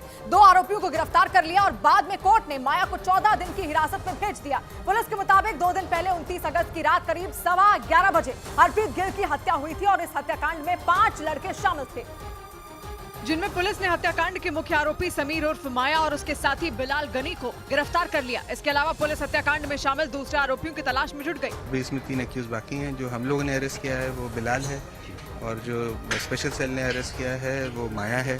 पुलिस के मुताबिक पूछताछ के दौरान बिलाल ने हरप्रीत गिल के साथियों के साथ मिलकर हत्या करने की बात कबूल कर ली, लेकिन जब न्यूज़ 18 की टीम ने उससे हत्या के पीछे का कारण पूछा तो उसने चुप्पी साध ली। गोली किसने चलाई थी? बिलाल क्यों मारा हरप्रीत को? कोई दुश्मनी थी पहले की? पुलिस के मुताबिक अमेजॉन मैनेजर की हत्या में माया और बिलाल के अलावा सुहेल, जुनैद और अदनान नाम के 3 और लड़के शामिल हैं। और पुलिस सूत्रों के मुताबिक माया गैंग के सरगना समीर ने बालिग होने के कुछ ही दिनों बाद चौथा मर्डर कर दिया। मतलब वो नाबालिग रहने के दौरान 3 लोगों की पहले ही हत्या कर चुका है। और पुलिस के मुताबिक पिछले महीने की 18 तारीख को समीर उर्फ माया 18 साल का हुआ और पुलिस सूत्रों के मुताबिक बालिग होने के 1 महीने बाद ही उसने चौथा मर्डर कर दिया। 29 अगस्त को माया और उसके 4 साथियों ने मिलकर दिल्ली के भजनपुरा इलाके में हरप्रीत गिल और उनके एक रिश्तेदार पर गोलियां चला दी थी। इस घटना में हरप्रीत की मौत हो गई, जबकि उनके रिश्तेदार गोली लगने से घायल हो गए। बाद में सारे आरोपी वहां से फरार हो गए, जिनका एक सीसीटीवी वीडियो सामने आया था। पुलिस के मुताबिक 18 जुलाई को माया बालिग हुआ था और 1 महीने बाद उसने हरप्रीत गिल की हत्या कर दी। माया 18 जुलाई को वो 18 का हुआ है और ये 27 अगस्त को 18 का हुआ है बिलाल। पुलिस के सूत्र बताते हैं कि समीर उर्फ माया गुस्सैल किस्म का लड़का है और वो हत्या समेत कई अपराधों को अंजाम दे चुका है। और पुलिस सूत्रों ने दावा किया कि समीर उर्फ माया दिल्ली का बड़ा गैंगस्टर बनना चाहता है और इसीलिए उसने माया के नाम से गैंग बनाया। पुलिस के सूत्रों के मुताबिक माया गैंग में समीर और उसकी उम्र के ही कुछ लड़के शामिल हैं, जो दिल्ली के भजनपुरा और उसके आसपास के इलाके में एक्टिव है। पुलिस के सूत्र बताते हैं कि समीर उर्फ माया दिल्ली का बड़ा गैंगस्टर बनना चाहता है, जिसके लिए वो कम उम्र में ही अपराध के रास्ते पर निकल गया था। जांच के दौरान पुलिस को सोशल मीडिया पर उसका किंग माया के नाम से एक अकाउंट मिला। प्रोफाइल में नाम की जगह बदनाम और पते की जगह कब्रिस्तान लिखा नजर आया। उम्र जीने की और शौक मरने की बात भी उसमें लिखी दिखी। इसके अलावा माया की कुछ तस्वीरें भी सामने आई जिसमें वो हथियारों के साथ दिखा। एक तस्वीर में वो बंदूक के साथ नजर आया, जबकि एक दूसरी तस्वीर में उसके दोनों हाथों में पिस्तौल दिखाई थी। पुलिस सूत्रों का दावा है कि अमेज़न की मैनेजर हरप्रीत गिल को माया ने इसी पिस्तौल से गोली मारी थी। और पुलिस सूत्रों के मुताबिक फिल्मों की तरह माया गैंग में शामिल गुर्गों के नाम रखे गए और सूत्र बताते हैं कि ई कॉमर्स कंपनी अमेज़न के मैनेजर हरप्रीत गिल की हत्या का मास्टरमाइंड समीर उर्फ माया है, जो काफी वक्त से गैंग बनाकर अपराध की कई घटनाओं को अंजाम देने में जुटा था ताकि वो और उसके गैंग का नाम जुर्म की दुनिया में छा जाए। पुलिस के मुताबिक आरोपी समीर ने न सिर्फ माया नाम से गैंग बनाया बल्कि उसने फिल्मों की तरह अपने गैंग में शामिल गुर्गों के नाम भी रखे। जांच के दौरान पुलिस को मिली जानकारी के मुताबिक समीर गैंग का सरगना है और उसने अपना नाम माया रखा, जबकि पुलिस की गिरफ्त में मौजूद बिलाल गन्नी का नाम मल्लू है। इसी तरह फरार चल रहे गैंग के 3 और गुर्गों के नाम भी फिल्मों की तरह ही रखे गए। एक आरोपी का नाम सुहेल है जिसे गैंग में बावर्ची का नाम दिया गया, जबकि आरोपी मोहम्मद जुनैद का नाम मामा बिरयानी है। तीसरे आरोपी अदनान को गैंग में डॉन कहकर बुलाया जाता है। और पुलिस के मुताबिक दिल्ली के भजनपुरा इलाके में ई कॉमर्स कंपनी अमेज़न के मैनेजर हरप्रीत गिल की मामूली कहासुनी के बाद समीर और माया और उसके साथियों ने गोली मारकर हत्या कर दी थी। 29 अगस्त की रात आरोपियों ने इस वारदात को तब अंजाम दिया जब हरप्रीत अपने रिश्तेदार गोविंद सिंह के साथ घर से कहीं जाने के लिए निकले थे। और पुलिस के मुताबिक थोड़ी दूर जाने के बाद ही माया और उसके साथियों ने उन पर फायरिंग कर दी। सिर में गोली लगने की वजह से हरप्रीत गिल की मौत हो गई, जबकि गोविंद घायल हो गए थे। कुछ भी बात नहीं है, आते सिर्फ फायर चालू हुई, मेरे सर में गोली मारी, मेरे भांजे के सुख दिमाग में गोली। पुलिस के मुताबिक बाइक निकालने की बात पर माया और उनके साथियों का हरप्रीत गिल के साथ विवाद हो गया था। आरोप है कि उसी दौरान माया ने उन्हें गोली मार दी थी। इस बात पे झगड़ा हो गया कि कौन अपना 2 व्हीलर रोकेगा, साइड में उतर के दूसरे वाले को जाने देगा। सूत्र बताते हैं कि हत्या वाली रात सभी आरोपी ने जमकर पार्टी की थी और वारदात के वक्त सारे नशे में थे। और नशे में चूर उन लोगों ने हरप्रीत गिल की हत्या कर दी और यही वजह रही कि उनके घर वालों ने आरोपियों को फांसी देने की मांग की। 2 दिन पहले रात करीब 11:15 बजे 36 साल के हरप्रीत की सिर में गोली मारकर हत्या कर दी गई थी, जिसके बाद से उनके घर में हाहाकार मचा है। घर वालों का रो रो कर बुरा हाल है। हरप्रीत की मां की आंखों में आंसू थमने का नाम नहीं ले रहे। उन्हें यकीन नहीं हो रहा कि जो हरप्रीत 10 मिनट में आने की बात कह कर गया था वो अब इस दुनिया में नहीं है। इस दौरान न्यूज 18 की टीम ने हरप्रीत गिल की मां से बात की, जिसमें उन्होंने हत्याकांड में शामिल आरोपियों को फांसी देने की अपील की। मुझे मोदी जी से, योगी जी से मुझे न्याय चाहिए। इन्होंने जब से मेरे बच्चे को मारा ना, मुझे भी फांसी की सजा दिलाई जाए। हरप्रीत की हत्या के बाद से उनके घर में मातम पसरा है। घर वाले पुलिस से न्याय की गुहार लगा रहे हैं, जबकि इस सनसनीखेज वारदात की वजह से भजनपुरा इलाके में रहने वाले लोग खौफ में हैं। उधर अमेरिका में पिछले 100 साल के सबसे भयानक तूफान इडालिया ने 4 राज्यों को दहला दिया। कैरेबियाई देश क्यूबा में भयंकर तबाही मचाने के बाद इस तूफान ने अमेरिका के फ्लोरिडा को भी तहस नहस कर दिया। इसके बाद उसने दूसरे राज्यों का रुख कर लिया, जिससे फ्लोरिडा के बाद अमेरिका के 3 और राज्यों पर तबाही के बादल मंडराने लगे। क्योंकि फ्लोरिडा का मंजर देखकर ही अमेरिका के लोग खौफ से भर गए। वहाँ ऐसा कोई इलाका नहीं बचा जहाँ इस तूफान का असर न पड़ा हो। 200 किलोमीटर प्रति घंटा की रफ्तार से चली हवाओं ने अपने सामने किसी को भी टिकने नहीं दिया। तूफान ने हजारों मकान या तो तोड़ डाले या फिर उन्हें रहने लायक नहीं छोड़ा। रही सही कसर तेज बारिश ने पूरी कर दी, जिससे ज्यादातर इलाके बाढ़ में डूब गए। लेकिन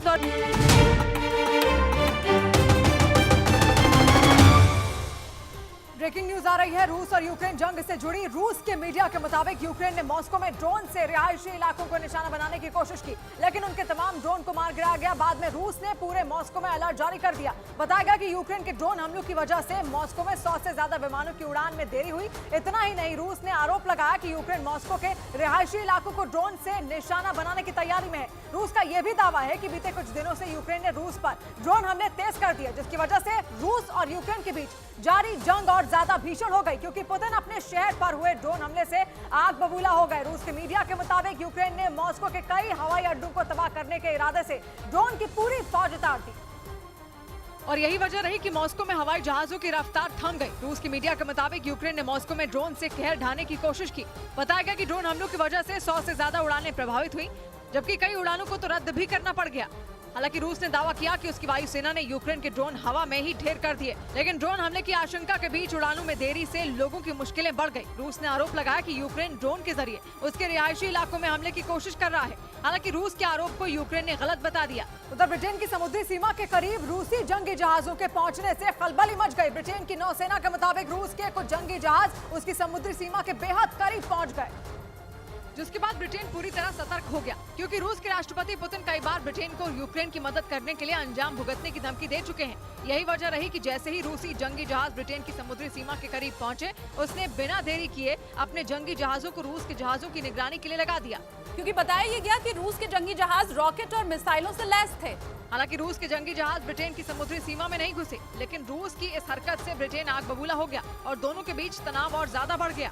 इस बीच रूस ने दावा किया कि उसने अपनी सीमा के करीब पहुंचने वाले नॉर्वे के एक लड़ाकू विमान को खदेड़ दिया। बताया गया कि जैसे ही नॉर्वे का वो फाइटर जेट रूस की सीमा के करीब पहुंचा, रूस ने उसके पीछे अपने MiG-31 को लगा दिया, जिसके बाद रूस के उस लड़ाकू विमान ने नॉर्वे के उस फाइटर जेट को खदेड़ दिया। रूस के रक्षा मंत्रालय के मुताबिक नॉर्वे का वो लड़ाकू विमान उसके इलाके में घुसने की फिराक में था, लेकिन इससे पहले कि वो कोई घुसपैठ कर पाता, दावा किया गया कि रूस ने अपने MiG-31 लड़ाकू विमान को उसके पीछे लगा दिया, जिसके बाद नॉर्वे का विमान अपनी सीमा में लौट गया। लेकिन उसकी इस हरकत ने दोनों देशों के बीच तनाव बढ़ा दिया। रूस की मीडिया के मुताबिक नेटो का सदस्य देश नॉर्वे लगातार रूस की सीमा में घुसपैठ की कोशिश कर रहा है, लेकिन वो अपने मंसूबों में कामयाब नहीं हो पा रहा।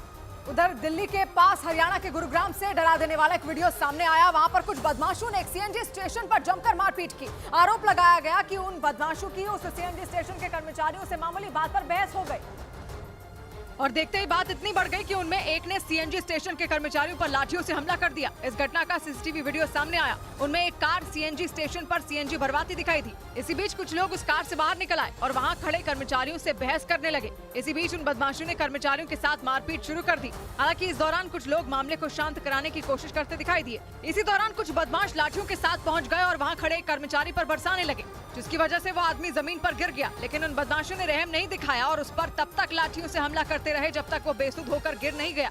इसी बीच दूसरा कर्मचारी भागा और आग बुझाने वाले स्प्रे को उठाकर छिड़कने लगा, जिससे वहां अफरा तफरी मच गई। लोग उस स्प्रे से बचने के लिए इधर उधर भागने लगे। इस घटना में 6 लोग बुरी तरह घायल हो गए, जिनमें 3 लोगों की हालत गंभीर बताई गई। उधर मुंबई में बीजेपी युवा मोर्चा के कार्यकर्ताओं ने पश्चिम बंगाल की मुख्यमंत्री ममता बनर्जी और कांग्रेस नेता राहुल गांधी के खिलाफ जोरदार प्रदर्शन किया। हालांकि इस दौरान वहां मौजूद पुलिस वाले उन्हें रोकने की कोशिश करते दिखे, लेकिन सैकड़ों की संख्या में मौजूद बीजेपी युवा मोर्चा के कार्यकर्ता लगातार नारेबाजी करते नजर आए। सावरकर के खिलाफ राहुल गांधी की टिप्पणियों से नाराज बीजेपी युवा मोर्चा ने ये प्रदर्शन किया। कांग्रेस नेता राहुल गांधी विपक्षी गठबंधन इंडिया की मुंबई में होने वाली बैठक में शामिल होने के लिए मुंबई पहुंचे, जिसकी वजह से बीजेपी युवा मोर्चा ने उनके खिलाफ प्रदर्शन किया। विपक्षी गठबंधन इंडिया की बैठक में शामिल होने के लिए ममता बनर्जी भी पहुंची। उनके खिलाफ भी बीजेपी कार्यकर्ताओं ने प्रदर्शन किया। हालांकि प्रदर्शन कर रहे बीजेपी कार्यकर्ताओं को वहां मौजूद पुलिस वालों ने हिरासत में ले लिया। इस बीच विपक्ष के गठबंधन इंडिया की बैठक से पहले बिहार के मुख्यमंत्री नीतीश कुमार को पीएम बनाने की मांग वाले पोस्टर लगा दिए गए। मुंबई की सड़कों पर अन्य पार्टियों के साथ जेडीयू के भी पोस्टर लगाए गए, लेकिन ये सभी पोस्टर इंडिया गठबंधन की अन्य पार्टियों के पोस्टरों से अलग दिखे। जेडीयू के पोस्टर में देखिए सबसे अहम लाइन लिखी हुई है, देश मांगे नीतीश। जबकि वहीं अन्य पार्टियों के पोस्टरों में इंडिया गठबंधन के सभी नेताओं की तस्वीरें दिखी, लेकिन जेडीयू के पोस्टर में नीतीश कुमार की बड़ी बड़ी तस्वीर छपी दिखी। इस तरीके की जो पोस्टर वॉर अब शुरू हो चुका है, उसमें जेडीयू का पोस्टर सबसे अलग है। मुंबई में इंडिया गठबंधन की बैठक से पहले जेडीयू नेताओं की तरफ से लगाए गए पोस्टरों को देखकर ये कयास लगाए जा रहे हैं कि उनके लिए प्रधानमंत्री पद के उम्मीदवार नीतीश कुमार ही हैं, जबकि इंडिया गठबंधन की तरफ से अभी तक प्रधानमंत्री पद के उम्मीदवार के नाम का ऐलान नहीं किया गया। वहीं कांग्रेस नेता राहुल गांधी ने अडानी एंटरप्राइजेस पर बड़ा हमला बोला और एक बार फिर गलत तरीके से शेयर बाजार में कंपनी के शेयरों के दाम बढ़ाने का आरोप लगाया। यहाँ पे G20 हो रहा है और हिंदुस्तान की रेप्यूटेशन की बात है, ठीक है, और ये बिल्कुल क्लैरिटी से बोला है इन्होंने। ये कह रहे हैं कि इनके पास डॉक्यूमेंट्स हैं, इनके पास ईमेल्स हैं, $1 बिलियन यहाँ से गया है और वापस आया है, उसके माध्यम से शेयर प्राइस बढ़ाई गई है और उस शेयर प्राइस के बढ़ाने से हिंदुस्तान के एसेट्स खरीदे गए। उधर पश्चिमी एशिया के देश बहरीन में वहां की सरकार के खिलाफ लोगों का गुस्सा फूट पड़ा। जेल में बंद राजनीतिज्ञों की भूख हड़ताल के बाद बहरीन के अलग अलग हिस्सों में जोरदार प्रदर्शन हुए और सरकार के खिलाफ अपना गुस्सा जाहिर किया। बहरीन की राजधानी मनामा से सामने आए वीडियो में कुछ प्रदर्शनकारी सड़क पर पथराव और पेट्रोल बम से हमला करते दिखे। सरकार के खिलाफ प्रदर्शन कर रहे लोगों ने पुलिस की एक गाड़ी को आग के हवाले कर दिया। सड़क पर जोरदार हंगामे और आगजनी की वजह से वहां चारों तरफ काला धुआं फैल गया। पुलिस से बचने के लिए कुछ प्रदर्शनकारी भागते नजर आए, जबकि प्रदर्शनकारियों पर नियंत्रण के लिए वहां हेलीकॉप्टर की मदद लेनी पड़ी। राजधानी मनामा से सामने आए कुछ दूसरी तस्वीरों में कुछ प्रदर्शनकारी बैनर पोस्टर के साथ सड़क पर उतरकर नारेबाजी करते दिखे। जेल में बंद कैदियों पर होने वाले अत्याचार के खिलाफ वहां की जेलों में भूख हड़ताल की गई, जिसके बाद जेल में बंद राजनीतिज्ञों के समर्थकों ने सरकार के खिलाफ सड़कों पर प्रदर्शन शुरू कर दिया। प्रदर्शनकारियों की मांग है कि कैदियों पर होने वाले अत्याचार कम किए जाएं। इस बीच सीरिया के राष्ट्रपति बशर अल असद को सत्ता से हटाने के लिए प्रदर्शन तेज हो गए। वो पिछले 23 साल से सीरिया के राष्ट्रपति पद पर बने हुए हैं। पश्चिमी मीडिया के मुताबिक सीरिया में बढ़ती महंगाई और खराब आर्थिक हालात की वजह से जनता का गुस्सा फूट पड़ा, जिसके लिए हजारों की संख्या में लोग बशर अल असद को पद से हटाने की मांग करते हुए सड़कों पर उतर गए और हाथों में बैनर पोस्टर लेकर नारेबाजी की। सीरिया के सुवेदा शहर से सामने आई प्रदर्शन की तस्वीरों में हजारों लोगों की भीड़ नजर आई, जिनके हाथों में सीरिया का झंडा और राष्ट्रपति के खिलाफ लिखे गए पोस्टर दिखे। सीरिया के अलग अलग शहरों में राष्ट्रपति के खिलाफ ऐसे प्रदर्शन बीते 15 दिनों से लगातार हो रहे हैं। पश्चिमी मीडिया के मुताबिक सीरिया की अर्थव्यवस्था अपने सबसे बुरे दौर में है। महंगाई आसमान छू रही है। सुवेदा शहर में प्रदर्शन की शुरुआत महंगाई और खराब आर्थिक हालात पर हुई थी। इसी दौरान असद सरकार ने लोगों को बड़ा झटका दिया और एलपीजी की कीमतों में दी जाने वाली सब्सिडी कम कर दी। इससे लोगों का प्रदर्शन और भी ज्यादा उग्र हो गया। प्रदर्शनकारियों की मांग है कि राष्ट्रपति बशर अल असद को पद छोड़ना चाहिए। वहीं ब्रेकिंग न्यूज, विपक्ष के गठबंधन की बैठक पर खबर है कि विपक्षी गठबंधन की अनौपचारिक बैठक में सीट शेयरिंग के मुद्दे पर बात की गई। ये मुद्दा समाजवादी पार्टी और आम आदमी पार्टी की तरफ से उठाया गया और खबर है कि जल्द से जल्द चुनाव में सीटों के बंटवारे पर फैसला लेने की मांग की। पहले कहा जा रहा था कि इस बैठक में सीटों के बंटवारे पर कोई बात नहीं होगी, लेकिन सूत्रों के मुताबिक आम आदमी पार्टी ने दिल्ली और पंजाब में, जबकि समाजवादी पार्टी ने उत्तर प्रदेश में सीटों के बंटवारे का मुद्दा बैठक में उठाया। नीरज हमारे साथ जुड़ रहे हैं। नीरज, बैठक को लेकर और क्या जानकारी फिलहाल मिल रही है? देखिए, न्यूज 18 इंडिया पे सबसे पहले इस खबर को ब्रेक किया गया है कि समाजवादी पार्टी और आम आदमी पार्टी ने यह मांग किया कि सीट शेयरिंग के मसले को जल्द सुलझाना चाहिए और खुद दोनों नेताओं ने, अखिलेश यादव और अरविंद केजरीवाल ने न्यूज 18 इंडिया के सवाल पे ऑन कैमरे पर यह कहा कि सीट शेयरिंग का मसला जल्द होना चाहिए और अरविंद केजरीवाल ने भी इस मसले को उठाया है और समाजवादी पार्टी की तरफ से राम गोपाल यादव ने मीटिंग में इस मसले को उठाया कि जल्द से जल्द सीट शेयरिंग हो, क्योंकि जल्द चुनाव है। जानकारी के लिए शुक्रिया नीरज। और इधर भारत से होने वाले मुकाबले से पहले श्रीलंका के होटल में पाकिस्तान के खिलाड़ियों के दीप न जलाने पर विवाद हो गया। शनिवार को भारत के खिलाफ होने वाले मुकाबले के लिए पाकिस्तानी टीम के खिलाड़ी श्रीलंका के कैंडी पहुंचे, जहां पाकिस्तान टीम के खिलाड़ियों ने होटल में दीप जलाने से इनकार कर दिया, जिसका एक वीडियो भी सामने आया जिसमें पाकिस्तान क्रिकेट टीम के कुछ खिलाड़ी दीप जलाने से इनकार करते नजर आए। सामने आए वीडियो में जब पाकिस्तान के खिलाड़ी होटल में एंट्री कर रहे थे, तभी होटल के एक स्टाफ ने उन्हें दीप जलाने को कहा। दीप जलाने का ये कार्यक्रम खास तौर पर पाकिस्तानी टीम के स्वागत के लिए श्रीलंका के होटल के स्टाफ की तरफ से रखा गया था, जिसके बाद कुछ खिलाड़ी होटल के गेट पर रखे दीप को बिना जलाए ही जाते दिखे, जबकि कुछ खिलाड़ियों ने खड़े होकर वहां दीप जलाया। श्रीलंका के कैंडी शहर में भारत और पाकिस्तान क्रिकेट टीम के बीच रोमांचक मुकाबला होने वाला है, लेकिन इससे पहले कैंडी पहुंचे पाकिस्तान के कुछ खिलाड़ियों ने दीप न जलाकर एक नए विवाद को खड़ा कर दिया।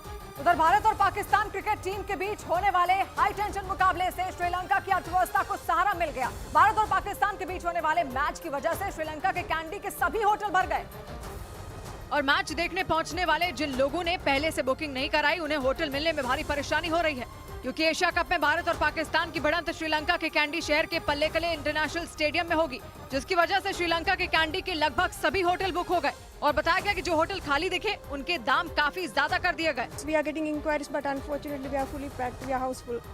जबकि मैच के इस हाई टेंशन मुकाबले के सभी टिकट तो कई दिन पहले ही बिक गए। I just came here to watch Indian-Pakistan match, but I couldn't find tickets.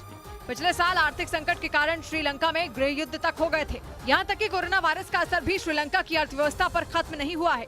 हालांकि उस समय भारत ने आगे आकर श्रीलंका की मदद की थी, जिसके बाद उसकी अर्थव्यवस्था धीरे धीरे पटरी पर आ रही थी और अब भारत और पाकिस्तान के बीच होने वाले क्रिकेट मैच से भी श्रीलंका की अर्थव्यवस्था को बड़ा सहारा मिलता दिख रहा है। इधर बिहार के आरा से हैरान कर देने वाला एक मामला सामने आया। वहाँ पर एक अस्पताल के अंदर घुसकर एक आरोपी ने एक आदमी को गोली मार दी और गोली मारने की ये वारदात वहां लगे सीसीटीवी कैमरे में रिकॉर्ड हो गई, जिसमें एक आरोपी ने बंदूक निकालकर एक आदमी पर गोली चला दी, जिसके बाद वहां कोहराम मच गया और कुछ लोग उस आरोपी को पकड़ने के लिए उसके पीछे दौड़ पड़े, लेकिन उस आरोपी को पकड़ा नहीं जा सका। हैरानी की बात यह रही कि ये मामला एक सरकारी अस्पताल में हुआ, जहां बड़ी संख्या में आम लोग मौजूद थे। यहाँ तक कि जब गोली चलाई गई उस वक्त भी उस कमरे में कुछ और लोग मौजूद थे, इसीलिए फायरिंग की घटना के बाद वहां डर का माहौल बन गया और इस घटना का वीडियो वायरल होने के बाद पुलिस आरोपी की तलाश में जुट गई। उधर मुंबई में एक दिल दिला देने वाली वारदात हो गई। वहां की चेंबूर इलाके में एक आदमी ने अपनी पत्नी के साथ नाजायज संबंध होने के शक में 17 साल के एक नाबालिग लड़के की हत्या कर दी। पुलिस के मुताबिक ये वारदात 3 दिन पहले हुई, जिसमें आरोपी ने हत्या के बाद उस लड़के के शव के 5 टुकड़े कर दिए। क्योंकि शफीक अहमद अब्दुल मलिक शेख नाम के आरोपी को शक था कि ईश्वर भगवान अवार्ड नाम के उस लड़के की उसकी पत्नी के साथ नजदीकियां बढ़ गई। आरोप है कि इसी बात से नाराज होकर उसने उस लड़के की हत्या कर दी और शव के 5 टुकड़े करके उसे घर में ही छिपा दिया।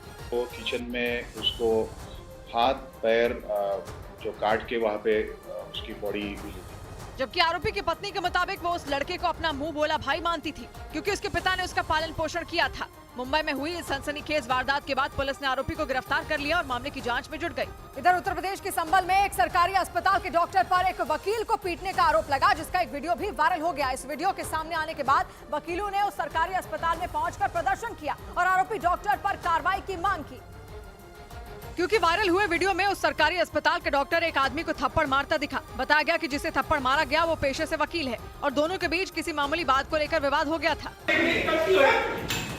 वीडियो सामने आते ही गुस्साए वकीलों ने अस्पताल पहुंचकर जमकर हंगामा किया। उन्होंने आरोपी डॉक्टर के खिलाफ कार्रवाई की मांग की, जिसके बाद वायरल वीडियो के आधार पर पुलिस मामले की जांच में जुट गई। वीडियो तथा साक्ष्यों के आधार पर विधिक कार्रवाई की जाएगी। हालांकि डॉक्टर या फिर अस्पताल की तरफ से इस मामले पर किसी तरह का बयान सामने नहीं आया। और इस बीच बिहार के दरभंगा में कोसी नदी में आए उफान से भारी तबाही मच गई, क्योंकि भारी बारिश की वजह से उस नदी का जलस्तर बढ़ गया और उसके तेज रफ्तार पानी ने रिहायशी इलाकों का रुख कर लिया। वहां से आई तस्वीरों में हर तरफ पानी का कब्जा दिखाई दिया। कई इलाकों में लोग बाढ़ में फंस गए, जिन्हें नाव की मदद से सुरक्षित इलाकों तक पहुंचाया गया, जिसमें वो जरूरी सामान लेकर नाव में चढ़ते हुए नजर आए। और कई इलाकों में पानी इतना ज्यादा भर गया कि वहां रहने वाले लोगों के घरों में पानी घुस गया। कई घर बाढ़ के पानी में डूब गए और उनका नामो निशान तक मिट गया। बाढ़ ने वहां ऐसा कोहराम मचाया कि हजारों लोग अपने ही घर छोड़ने के लिए मजबूर हो गए, जिन्हें सुरक्षित जगहों पर शिफ्ट किया गया। उधर मध्य प्रदेश, मध्य एशिया का देश किर्गिस्तान टिकटॉक ऐप पर बैन लगाने की तैयारी में जुट गया। पश्चिमी मीडिया के मुताबिक बच्चों को खतरे से बचाने के लिए किर्गिस्तान ने चीन के वीडियो ऐप टिकटॉक पर बैन लगाने की तैयारी कर ली, ताकि बच्चों के स्वास्थ्य पर इस ऐप का असर न पड़े। पश्चिमी मीडिया के मुताबिक किर्गिस्तान के बच्चों में टिकटॉक की लत बढ़ती ही जा रही है, इसीलिए कई बच्चों के माता पिता ने इसका विरोध भी शुरू कर दिया। वो टिकटॉक की वजह से उनके बच्चों के व्यवहार में आने वाले बदलाव से परेशान हो गए। आरोप लगे कि चीन टिकटॉक को हथियार की तरह इस्तेमाल कर उनके बच्चों की जिंदगी बर्बाद कर रहा है। खबर के मुताबिक इसीलिए किर्गिस्तान टिकटॉक ऐप पर बैन लगाने की तैयारी में जुट गया। चीन के वीडियो ऐप टिकटॉक पर पहले ही कई देश जासूसी का आरोप लगाते हुए प्रतिबंध लगा चुके हैं। ऐसे में अब किर्गिस्तान से भी चीन को झटका लग सकता है। इधर कुछ दिन पहले दिल्ली के एक मेट्रो स्टेशन की दीवार पर खालिस्तान के समर्थन में पोस्टर पेंटिंग करने वाले 2 आरोपियों को पंजाब से गिरफ्तार कर लिया गया। उन दोनों पर 27 अगस्त को दिल्ली के एक मेट्रो स्टेशन की दीवार पर खालिस्तानी आतंकी गुरपतवंत सिंह पर पन्नू के इशारे पर खालिस्तान के समर्थन में नारे लिखने का आरोप लगा, जिसका एक सीसीटीवी वीडियो भी सामने आया, जिसमें 2 लोग दिल्ली के एक मेट्रो स्टेशन की दीवार पर पेंटिंग करते नजर आए। दिल्ली पुलिस के मुताबिक प्रीतपाल सिंह और राजविंदर सिंह नाम के दोनों आरोपी दिल्ली में 26 अगस्त की रात में इस वारदात को अंजाम देने के बाद 27 अगस्त की सुबह दिल्ली से पंजाब रवाना हो गए। दिल्ली पुलिस के मुताबिक इसके लिए खालिस्तानी आतंकी गुरपतवंत सिंह पन्नू ने उन्हें मोटी रकम देने का वादा किया था। हालांकि पुलिस ने इन दोनों आरोपियों को पंजाब से गिरफ्तार कर लिया। इसको सॉल्व कर लिया गया है। जो दोनों एक्यूज थे उनको डिटेन कर लिया गया। पुलिस के मुताबिक उन दोनों ने दिल्ली में होने वाली G20 की बैठक से पहले माहौल बिगाड़ने के इरादे से ये काम किया। उधर ब्राजील में जमीन से जुड़े एक बिल के खिलाफ सैकड़ों लोग सड़कों पर उतर गए और प्रदर्शनकारियों ने राजधानी ब्राजीलिया में मौजूद वहां सुप्रीम कोर्ट का घेराव किया। और इस दौरान हाथों में पोस्टर लेकर पहुंचे लोगों ने जमीन से जुड़े बिल का विरोध किया। प्रदर्शनकारियों ने आरोप लगाया कि वहां की सरकार जो नया बिल लाई है उसके कानून बनने पर उनकी जमीनें छिन जाएंगी, क्योंकि ब्राजील की सरकार जमीन से जुड़ा जो नया बिल लाई है उसके मुताबिक साल 1988 के बाद जिन जमीनों पर कब्जा किया गया उन्हें मान्यता नहीं दी जाएगी। ऐसा इसलिए क्योंकि ब्राजील में साल 1988 में संविधान लागू किया गया था, जबकि प्रदर्शनकारियों के मुताबिक संविधान लागू होने से पहले सैन्य तानाशाही के दौरान बड़ी संख्या में लोगों की जमीन छिन गई थी, जो उन्हें 1988 के बाद वापस मिली। ऐसे में अगर नया बिल कानून बन गया तो बड़ी संख्या में लोगों की जमीनें छिन जाएंगी। इस बीच इटली के तोरिनो में रेलवे ट्रैक की मरम्मत कर रहे कई मजदूर ट्रेन की चपेट में आ गए, जिसकी वजह से उनमें 5 मजदूरों की मौत हो गई, जबकि 2 मजदूर घायल बताए गए, जो वहां से गुजरी ट्रेन की चपेट में आकर हादसे का शिकार हो गए। बताया गया कि ये सभी मजदूर उस वक्त वहां ट्रैक की मरम्मत कर रहे थे कि तभी वहां से एक ट्रेन 160 किलोमीटर प्रति घंटे की रफ्तार से गुजरी और ये दर्दनाक हादसा हो गया, जिसकी वजह से वहां 5 मजदूरों की मौत हो गई, जबकि 2 मजदूर घायल बताए गए। हादसे की वजह से उस ट्रेन का ड्राइवर भी सदमे में आ गया, जिसे वहां की पुलिस ने पूछताछ के बाद उसके घर भेज दिया और हादसे के कारणों की जांच में जुट गई। इधर उत्तर प्रदेश के अमेठी में अपराधियों के खिलाफ प्रशासन का बड़ा एक्शन देखने को मिला। वहां हत्या के आरोपियों के अवैध कब्जे को बुलडोजर से ध्वस्त कर दिया गया। और इस कार्रवाई के लिए प्रशासन की तरफ से एक बुलडोजर भेजा गया। सबसे पहले आरोपी के घर के बाहरी हिस्से को तोड़ा गया और फिर देखते ही देखते पूरे मकान को ढहा दिया गया। इस कार्रवाई के दौरान वहां प्रशासन के बड़े अधिकारी मौजूद रहे। यही नहीं, मकान पर बुलडोजर चलवाने से पहले ही वहां भारी संख्या में पुलिस के जवानों को तैनात कर दिया गया था ताकि किसी तरह का बवाल होने पर उसे वक्त रहते संभाला जा सके। पुलिस के मुताबिक एक रोज पहले दो भाइयों के बीच दरवाजा लगाने को लेकर विवाद हुआ, जिसके बाद गांव के प्रधान दोनों के बीच सुलह कराने पहुंचे। इसी बीच मारपीट शुरू हो गई, जिसमें प्रधान की मौत हो गई। इस बीच बिहार के समस्तीपुर में एक छात्र की मौत से भड़के छात्रों ने जमकर हंगामा किया। बताया गया कि परीक्षा के दौरान उस छात्र की तबीयत बिगड़ी थी, जिसके बाद उसकी मौत हो गई, जिससे गुस्साए छात्रों ने सड़क जाम कर हंगामा शुरू कर दिया और कॉलेज प्रबंधन के खिलाफ नारेबाजी की। इस बीच पुलिस हंगामा कर रहे छात्रों पर लाठीचार्ज करती दिखी, जिन्हें पुलिस दौड़ा कर पीटती नजर आई। हंगामा कर रहे छात्रों का आरोप है कि परीक्षा हॉल में तबीयत बिगड़ने के बाद वो छात्र बेहोश हो गया था, जिसका कॉलेज की तरफ से न ही इलाज किया गया और न ही उसे अस्पताल में भर्ती कराया गया, जिससे उस छात्र की मौत हो गई। और वहाँ मौजूद छात्रों ने हंगामा शुरू कर दिया, जिसे पुलिस ने बड़ी मुश्किल से शांत कराया। इधर मध्य प्रदेश के नर्मदापुरम से रोंगटे खड़े कर देने वाला एक वीडियो सामने आया, जिसमें एक लड़का एक बच्चे को बेल्ट से पीटता नजर आया और आरोप है कि कुछ लड़कों ने उस बच्चे को मंदिर ले जाने के बहाने उसे कमरे में बंद कर उसकी बेरहमी से पिटाई कर दी। एक घटना का एक वीडियो सोशल मीडिया पर वायरल हो गया, जिसमें एक लड़का उस बच्चे को बेल्ट से बुरी तरह पीटता दिखा। इस दौरान वो बच्चा चीखता चिल्लाता रहा और आरोपी के सामने हाथ पैर जोड़कर खुद को छोड़ देने की गुहार लगाता रहा। हालांकि बाद में बच्चे के परिवार ने पुलिस से शिकायत की, जिसके बाद पुलिस ने आरोपियों के खिलाफ कार्रवाई की। पुलिस के मुताबिक बच्चे की पिटाई करने वाले लड़के उसके रिश्तेदार थे और उसे डराने के लिए उन्होंने उसकी पिटाई की। इस बीच दिल्ली के पास गाजियाबाद के इंदिरापुरम में एक लड़की ने सुसाइड की कोशिश की। वो लड़की एक बिल्डिंग की चौथी मंजिल पर चढ़ गई और काफी देर तक समझाने के बावजूद नीचे नहीं उतरी और ये मामला इंदिरापुरम इलाके का बताया गया, जहाँ उस वक्त भारी भीड़ भी जमा हो गई। पुलिस के मुताबिक वो लड़की वहाँ से आत्महत्या करने की कोशिश कर रही थी, जिसे समझाने के लिए वहाँ भीड़ जमा हो गई। लोग उसे बार बार नीचे उतरने को कहते रहे, लेकिन वो लड़की नहीं मानी, जिसके बाद वहाँ पहुंची पुलिस ने भी उसे उतरने के लिए बहुत समझाया, लेकिन जब लड़की नीचे नहीं उतरी तो खुद एएसपी ने चौथी मंजिल पर जाकर लड़की को समझाया और फिर किसी तरह मनाकर नीचे उतार लिया। इधर विश्व संस्कृत दिवस के मौके पर प्रधानमंत्री नरेंद्र मोदी ने देशवासियों को शुभकामनाएं दी। उन्होंने संस्कृत भाषा को महान बताते हुए सभी लोगों से सोशल मीडिया पर संस्कृत में एक वाक्य पोस्ट करने की अपील की। प्रधानमंत्री नरेंद्र मोदी ने खुद भी सोशल मीडिया प्लेटफॉर्म ट्विटर पर संस्कृत भाषा में शुभकामना संदेश पोस्ट किया। उन्होंने सभी लोगों से संस्कृत वाक्य के साथ ही #सेलिब्रेटिंग संस्कृत का इस्तेमाल करने की अपील की। इसके अलावा उन्होंने G20 की मेजबानी से जुड़ा संदेश भी संस्कृत में पोस्ट किया। प्रधानमंत्री की अपील का असर भी दिखा। ट्विटर इस्तेमाल करने वाले कई लोगों ने संस्कृत में ही अपना संदेश साझा किया। प्रधानमंत्री ने 27 अगस्त को रेडियो पर प्रसारित मन की बात कार्यक्रम में भी विश्व संस्कृत दिवस का जिक्र किया था। प्रधानमंत्री के मुताबिक संस्कृत दुनिया की सबसे पुरानी भाषा है और दुनिया की बहुत सारी भाषाओं की जड़ें किसी न किसी तरह संस्कृत से जुड़ी हैं। आज धरती पर झुका आकाश तो अच्छा लगा, आज धरती पर झुका आकाश तो अच्छा लगा, सिर किए ऊंचा खड़ी है घास तो अच्छा लगा। सौबात की एक बात कही राम दरश ने, रात कितनी भी घनी हो सुबह आएगा जरूर, लौट आया आपका विश्वास तो अच्छा लगा। तो मिलते हैं कल, जब घड़ी इशारा करेगी 9 बजे रात का। वक्त होगा सौबात की एक बात का।